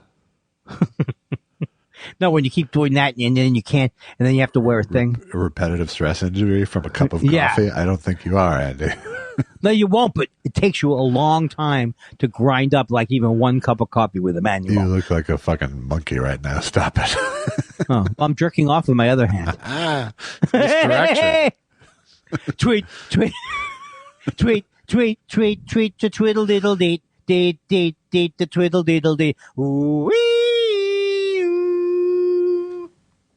Is it me? I'm making it you by sitting back in the chair. Gotcha. Besides Josh's docs, I need to recommend a great one called Wait for Your Laugh about the career of Rosemarie. Really fascinating. I think I may have seen that, and I did. I think it is good. It's good? It is good. If I don't know that it's a. Yeah, I mean it's a good doc because it's because she has a long and interesting career and old Rosemarie is tough to watch for a long time, but she. Oh, you mean like singing Rosemary? No, like. Old Rose, like, actual old Rosemary. Yes, like elderly Rosemarie. Did she sound out of sorts like me? A little bit. Fever I dream? mean, she had her shit together more, but. Oh, you got me because I was just recovering and felt like he's not going to get me right after the last one. Allison went to Rosemarie's estate sale. Wow. Which is nearby here. And did she get anything? She did. She bought a couple of straw sun hats and a couple of, like a monogrammed handkerchief. Oh, it was not like you sit in a room and you go 30, 90, No, it wasn't an 70. auction. It was like a garage sale at the house. Wow. And I was following her, too. Yes, was I. And she was very excited about that doc coming out before she died. Yeah. She seemed like she was a very nice person. Why am I saying that? I don't know, but I love that show so much. I'm in love with... But she was one of those people for whom Twitter was like, oh, that's nice. That actually made someone's life better. Yes. She loved that late in life attention burst. You could tell. There was plenty of people for whom Twitter was like that, I think. She also, who also enjoys Twitter and is very funny is Dionne Warwick. Yes. Another person who got that rush of attention. Do you want to ask the second tweet Bahara question? No, I want you to. You don't have to. I want you to. I want to? Okay. Dang it, Andy. Please get back out there, except for Sarah. Sarah who? Silverman, maybe? Oh. Except for Sarah, Moon Tower sucks this year. COVID schmobid. Also, guess who my wife is playing a show with this weekend? Fellow musician, the original Rich Brotherton, Tommy Dickie Smothers. No, Rich Right? Brotherton. The original Rich Brotherton. The whole thing started with, we have a friend named Rich Brotherton, which makes me think of Andy's retirement plan. Right, but That's where Rich Brotherton came from, is this person actually named Rich Brotherton who made them think of you. oh no, I did not know that. Yeah. I thought this was a name of a person. I thought this was the world's most perfect name that came out of the ether. And there is someone named Rich Brotherton. Yes. How long ago was that? Because I have no memory of even being alive. A few months ago, probably. I guess I'm going to announce now on the show. Even I'm not going out for the rest of the year. They offered me a poor amount of money to come back to Montreal, and I don't even want to fight with them. I just don't even want to go there. So I'm sorry to Josh, who I should have told. I don't get separately. half your poor money. Damn it. And I'm going off the road. So I'm announcing I'm going off the road. I'm absolutely happy to go back on the road. I just don't think I'm ready to go on the road right now. And so the only thing that I'm going to be losing are the festivals. And I'm a little bit, I just think it's okay. Omaha? I was supposed to go to Lincoln. I'm not going to Lincoln. It's just, I feel like in 1987, I went on the road. I've been on the road for 35 years. I'm not saying I didn't ask for it to be a what they call what's it called? What's the thing called? A pandemic. I didn't ask for the pandemic, and I wasn't perfectly happy being on the road. And I think that the other thing I wanted to tell you about, Josh, was like, you start to convince yourself like that these things have ultimate importance. Like one of the things is, it's the 40th anniversary. Who the fuck cares as the 40th anniversary of Just for Laughs? It is an absolute unimportant. In other words, if I said, I got to get up there for the 40th. Right. It's like, and the other thing I thought to myself was when I first had done the speech after about a few years, like I remember Rick Messina, I had a bad year. There've been many bad years, but Rick Messina goes, you tell them you're not coming back next year. Make it more worth their while. That meant I would have had to have stopped the speech 5 years in. Right. But I do kind of feel like I don't feel that I have to continue doing the speech. I think you're right. And I'm not. I'm telling you right now. Although the only thing I've disagreed with is your salty road dog. I've been on the road for 35 years. You did like 6 gigs a year the last. I really would. Well, first of all, I want you to know that I've always lied about everything. So when I told people that from 1987 to 1992, I was on the road 40 weeks a year, it is a lie, but it's not that much exaggerated. Right. But it's always exaggerated. I literally did 1 year, did 40 weeks on the road, and it was hell. All right. So then I definitely, it could maybe 25 weeks I did. Yeah. Is that you or me? That's me. So no, you're absolutely right. You are absolutely right. But I do think that it's more like I want to spend more time with my wife and I don't want to travel as much. I really don't. The traveling is not as fun to me anymore. Yeah. Well, I don't think there's a lot of pressure. But I don't think you're going to get a lot of pushback. Well, your manager might have something to say about it. Oh, well, I'm talking to him today because he's going to want to know what to do. Yeah. Should I take their it's always like, should we take their low ball offer and try to improve it, or are you not going to go? Yeah. Was it a reduced price?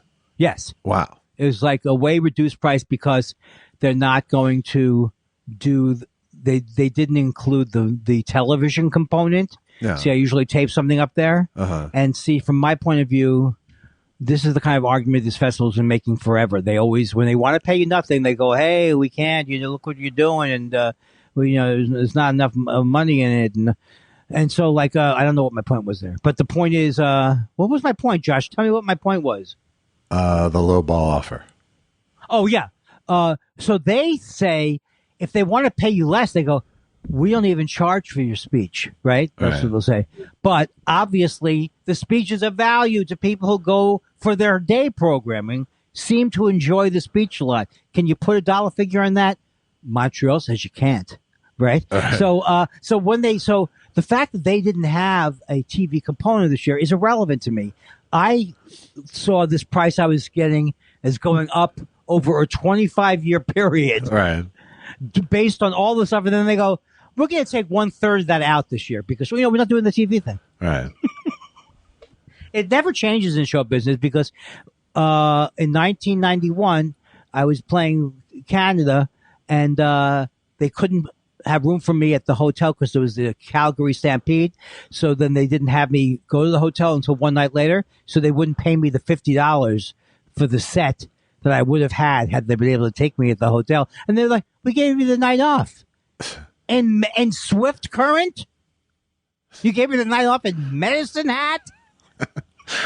Moose Jaw. You want to try that one too? Isn't that terrible? You have to admit that is a bad reasoning to not pay somebody. We gave you a night off. You didn't even have to. You didn't even have to come here to do what you came here for. Right. Like you're working a 9 to 5. I mean, I don't know about you, but sometimes I was relieved when the show would get canceled. When have you not been relieved when a show has been canceled? Yes, I would be relieved sometimes. Everybody. Well, yeah, unless you. Yeah, that's true. That's like a. Because if you've gotten to the point where you're talking about canceling a show, there's a reason. So it's a new life. It is absolutely a new life. Well, mazel tov on that, I guess. Yeah, I feel bad that we're not going to. Well, I don't even know if I feel bad. I don't miss it. Let me say, I don't feel bad at all. I really dreaded the idea of having to write those jokes. Oh, that makes me so happy. I really did. Oh, thank you. Because I'm not at all tapped into the state of stand-up comedy at all. I'm not either, and I've been using the jokes all year that I would come up with. You know what I mean? It's like there's no meat left on any bone anymore.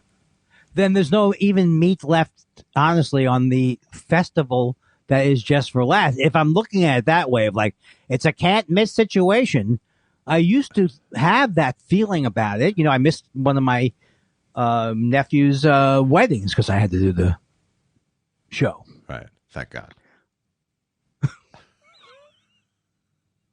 Why is it a relief when you don't have to go to a wedding? It's always a relief, right? Fucking wedding. Except for yours. No, yours was the greatest night of my life. No, mine was. Yours was the greatest night of my life. I got to miss one of the great moments in Laker history for your wedding. So. Oh, I feel bad now.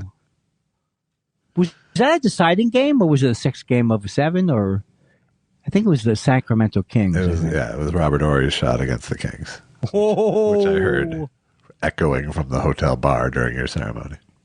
Now, there's a guy who won't, I mean, he'll be remembered by all people who love basketball, but how many game winners did he hit for the Lakers? It's unbelievable.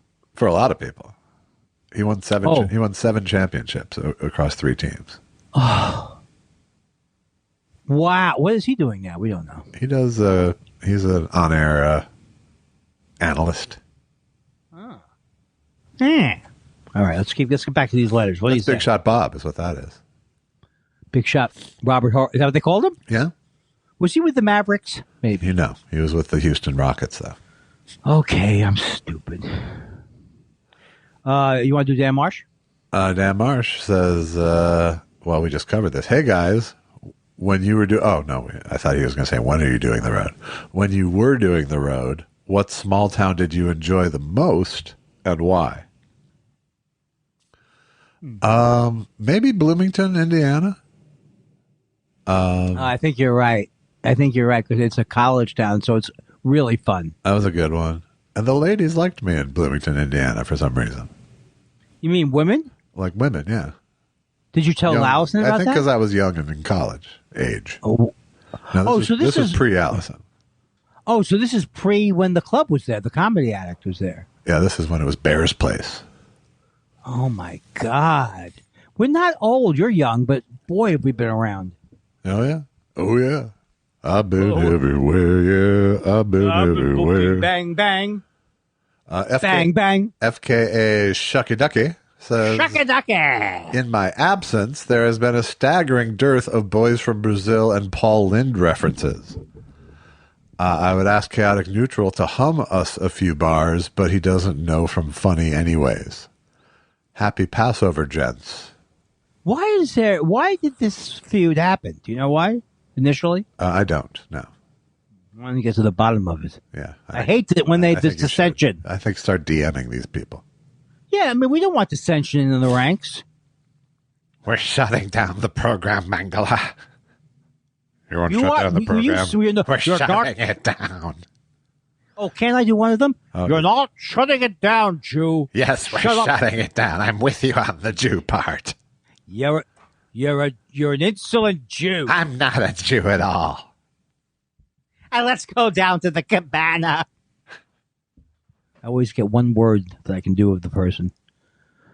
Elwood D. Pennypacker. It doesn't sound like a real name. I have to be honest with you. Yeah. Maybe if it is a real name, my apologies. Elwood D. Pennypacker says, what's the best way to honor Gilbert? An impression of James Mason doing the Aristocrats? An impression of old Groucho doing the Aristocrats? I might try it out at the TCM Festival next weekend or not. Should I know who this person is? I don't think so. You don't even believe they're real. Yeah, but they're saying that they're going to be at a TCM Film Festival. Yeah, How but come you we're just not said there? how festivals are shit. So what's your I point? really would. I wish I could be. I wonder if I could get over there. Maybe I'll start going to movie festivals. We would do very well as a movie festival. If we want to get back into live shows again. That's where the money is. The best way to honor Gilbert is just to be irreverent in any way, any possible way, I think. We didn't talk about losing Gilbert. You want to say? I think it's sad. I think he really was one of the amazing comedy brains. Yeah. You know, he's one of those guys that some people would, that was like when guitar players would see Hendrix the first time and go home and throw away their guitar, kind of, he was no one wanted to be Gilbert because that obviously wasn't something fun to be. But everyone, I think, wanted the ability to be Gilbert, because I think Max Funny Gilbert, it doesn't get funnier than that. Oh, I think I mean, his early bits were like my favorites. I'm sorry. No, that's as I tweeted on Twitter, it's a lot of comedians can be called comics, but Gilbert was a comic. Yeah, and I gotta tell you, that's a very sad thing that he had. If it's tachycardia, it's a disease where the bottom part of your heart doesn't beat enough. It beats too fast, so you don't get enough blood into the wherever you're supposed to get them. So I didn't realize. Had you seen him at all? No, I had seen him just 3-4 years ago when I did his show, and because he lost. I mean, he must have suffered from it. He's looked sickly for a long time, but yeah, that's just but he looked the sickly thing, as a young man too, so it's hard to. Right. Well, you just wish that someone like him didn't have any diseases because he wouldn't. He's like me when he was sick. Yeah. Not that bad. Wow. But I always worried about Gilbert. He always looked very sensitive.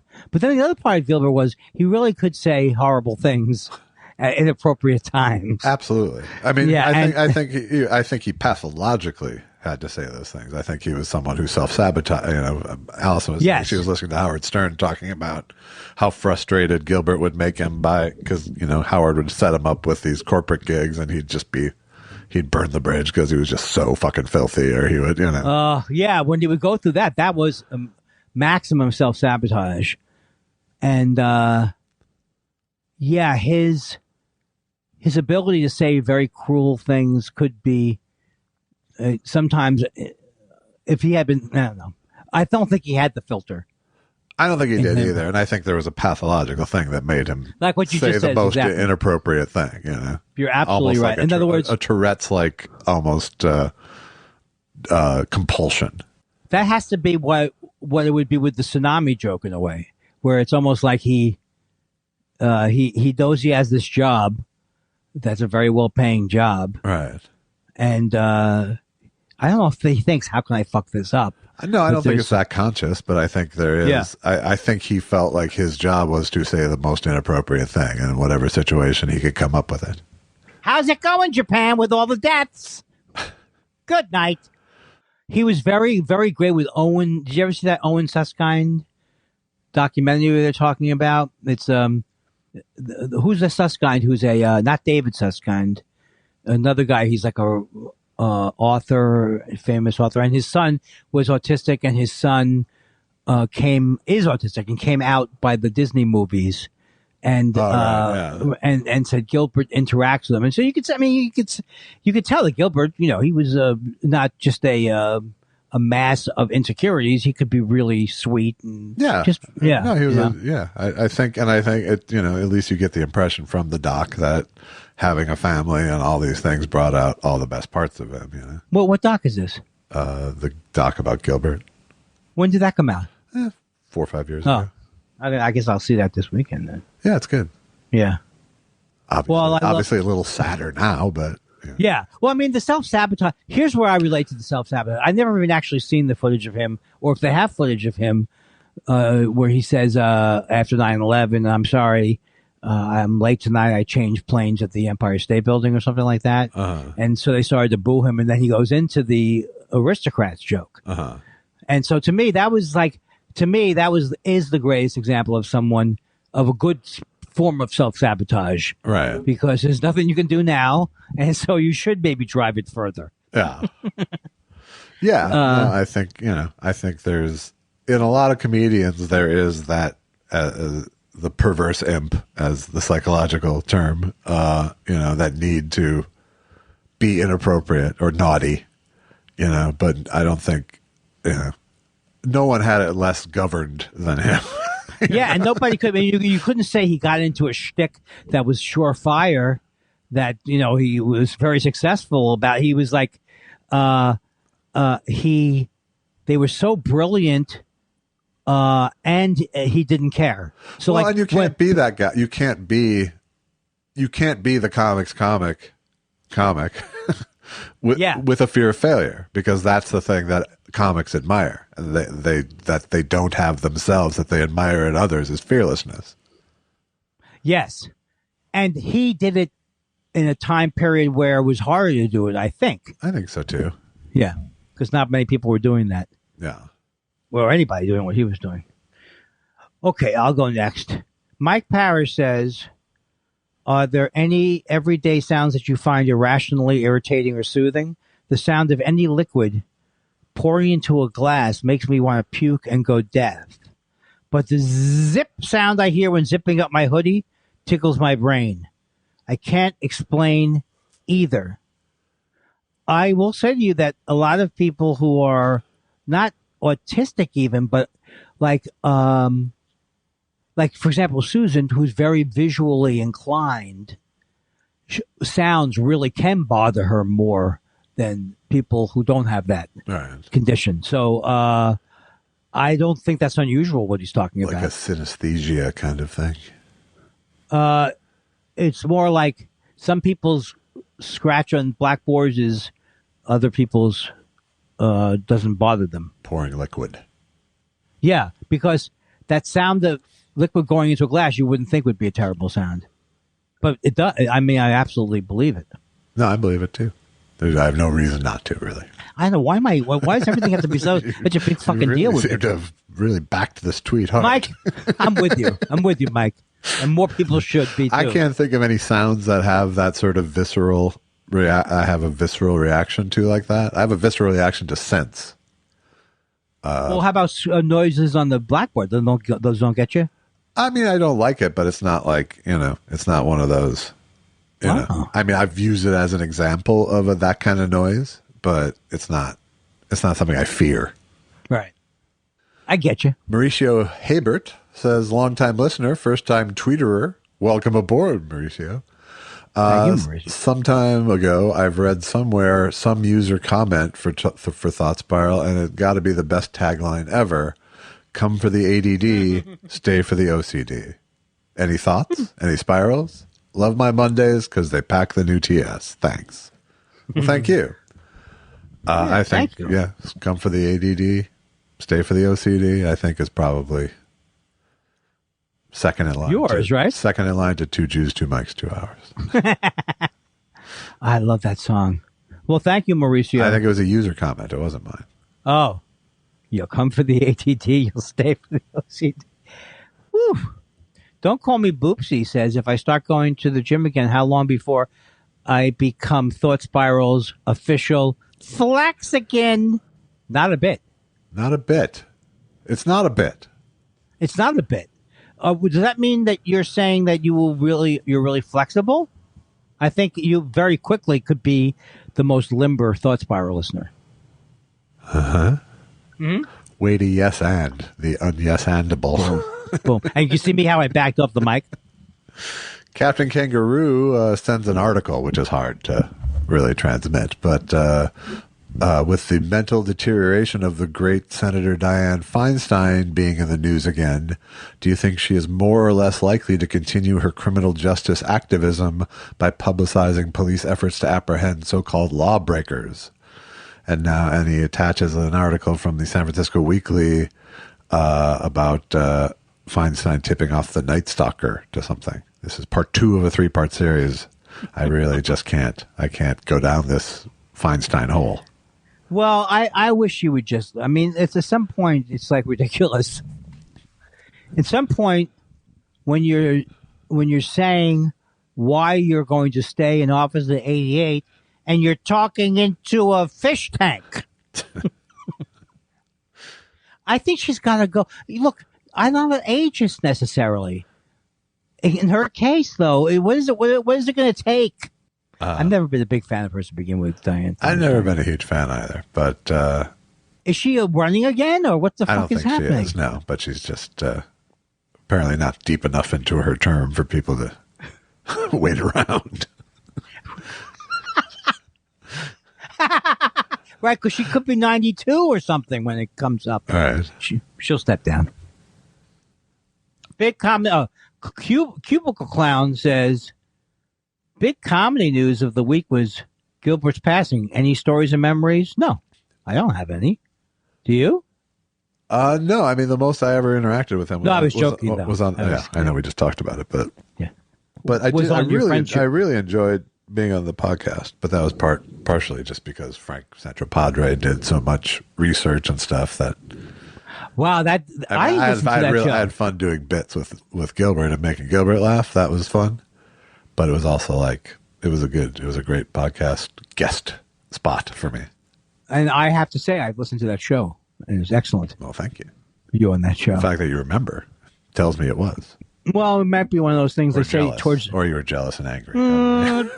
There could be more of it. They also say towards the end, it looks like your memory seems to get better because you'll remember 2 or 3 things. I remember the World's Fair. You use them as your show ponies to tell everybody you're fine. You mean the World's Fair? Yes, I was there. How could I not? How could I be slipping if I remembered the World's Fair? Because I asked you what day today is. I think that's cruel. Christopher Citro says, without thinking too long about it, what's the first line or lines of poetry that pop into each of your heads? Well, there once was a man from Nantucket, really. Happened to be the one right there that did. I always go with April is the cruelest month because it was also used in a Woody Allen movie. I like Langston Hughes was one of the first poets that actually got me excited. Oh, cool. And I liked that he could write just like a whole poem of his was, I wish the rent was heaven sent. I'm worried about my laugh now. Why? I think it's okay. Because it sounds phony. That ship has cackled. And it sailed. I'm switching to that, okay?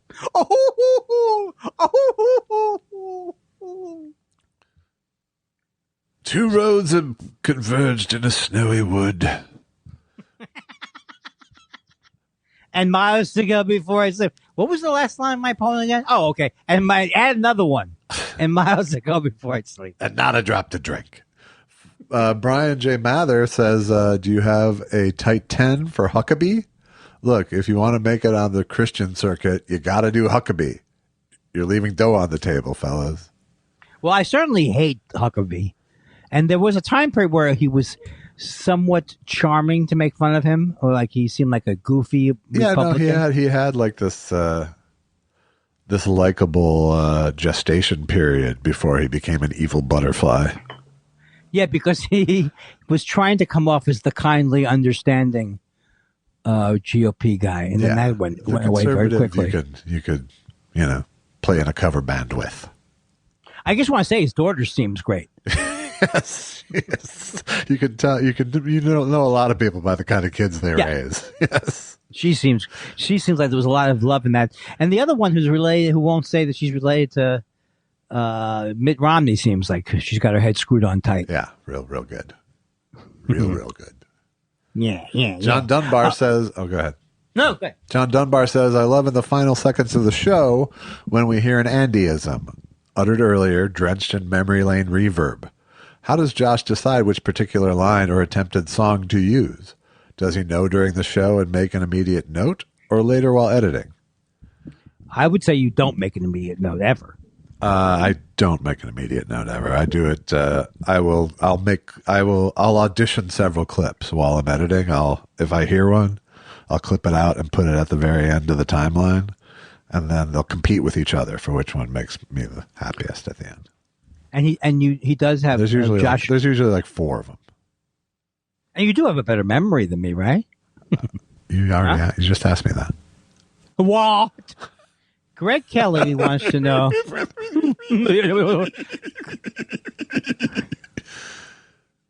Greg Kelly exclaims, "I hate to wait down the show with this, but where else can I ask James Mason?" James Mason. An idiot. Greg Kelly says, "I hate to wait down the show with this, but where else can I ask James Mason about anything in 2022? An amazing thing, to be honest. In 1973, you narrated a special called Love and Hate, and a blurb is attached. What drew you to the project?" And there's a picture of... I would say it was the love, much more than the hate. Let's take a look at the blurb and refresh my memory.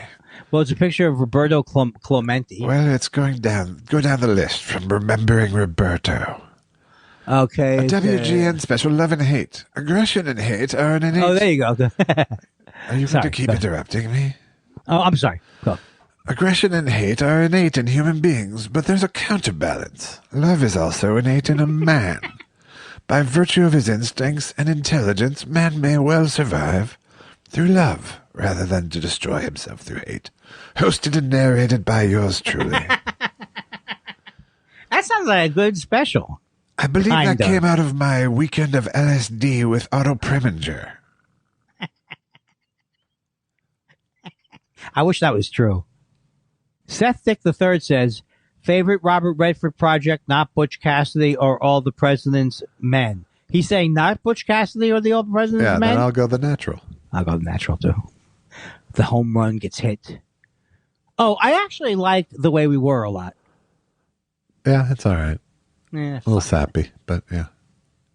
Eastside 76 says, "While walking home from work, I'm watching The Rockford Files muted with the subtitles on. I've never seen it because I'm not white. 2 things stand out about this show. 1, it's so cool to see so many shots of LA in the 70s. And 2, James Garner was thick." What does that mean? Is he attracted to James Garner? I think. How could you not? I did not know that he's both Mexican and gay. I can't handle it. You don't have to be gay to be into James Garner. Let me just tell you right That's true. now. He's hot. Yes. No, he was the coolest. I even thought Angel was cool. Yeah. But you have to be gay to be into Angel. Right. And they absolutely right, though, Eastside 76. It is a great... I came out to L.A. in 78, and if I ever want to go and back, and I love to go back to shows like Columbo and Rockford to see the L.A. of that time. Yeah, Rockford Files is especially location-y. I always think of it when I go past that Valley restaurant, the steakhouse thing. Yeah. I always think they must have shot there. The steak joint? Yeah. Place? No. It's not there anymore. Oh, where the pot place is? On that street? No, that was on Lankershim. That's what I'm talking about. I don't know what I'm talking about. Sue Veet says, Andy, have you seen any James Bond movies yet? No, I have not. I have not. It's sad in a way. I think the ship is sad. What would I get out of it now? Hello, Ajab. Ajab, shut up. Ajab, what's the difference between you and someone dead? You're not dead yet. Hey, Ajab, here's an errand for you. Hey, Ajab, I'm going to take this foot and put it up against that part of your face. Eastside 76 is back, and now there's a screenshot from Rockford Files. And it's, third episode of the Rockford Files in, and I just threw up in my mouth after seeing dipshit James Woods. Fucking gross. He is a horrible man. You can't watch him anymore. Anytime he has made himself such a terrible, racist, and disgusting human being. I agree that, and I didn't think early in my life when I was watching him in the onion field or whatever, I didn't think later on he would become one of the worst human beings in America. There's always that chance, though. Everyone has that potential. Dick. He just lived up to it. And finally, unless Josh has other plans. I have no plans. Richard Cole says the worst thing about Easter are hollow chocolate bunnies. Are there any Jewish traditions that you find disappointing? That sounds like the opposite of the joke. It's like, is there anything okay about about Pesach? Right. They're all. Yes. Most of them Since Passover starts tonight, let's start with matzah as a massive disappointment and just go through the entire lunar calendar. Manishtana, the food is so bland. And even when it's not bland, it's not very good. How come Cousin Carl didn't bring me a present this year? And what's Haggadah? Is that from Passover? It is, yes. Oh, I'm looking forward to that.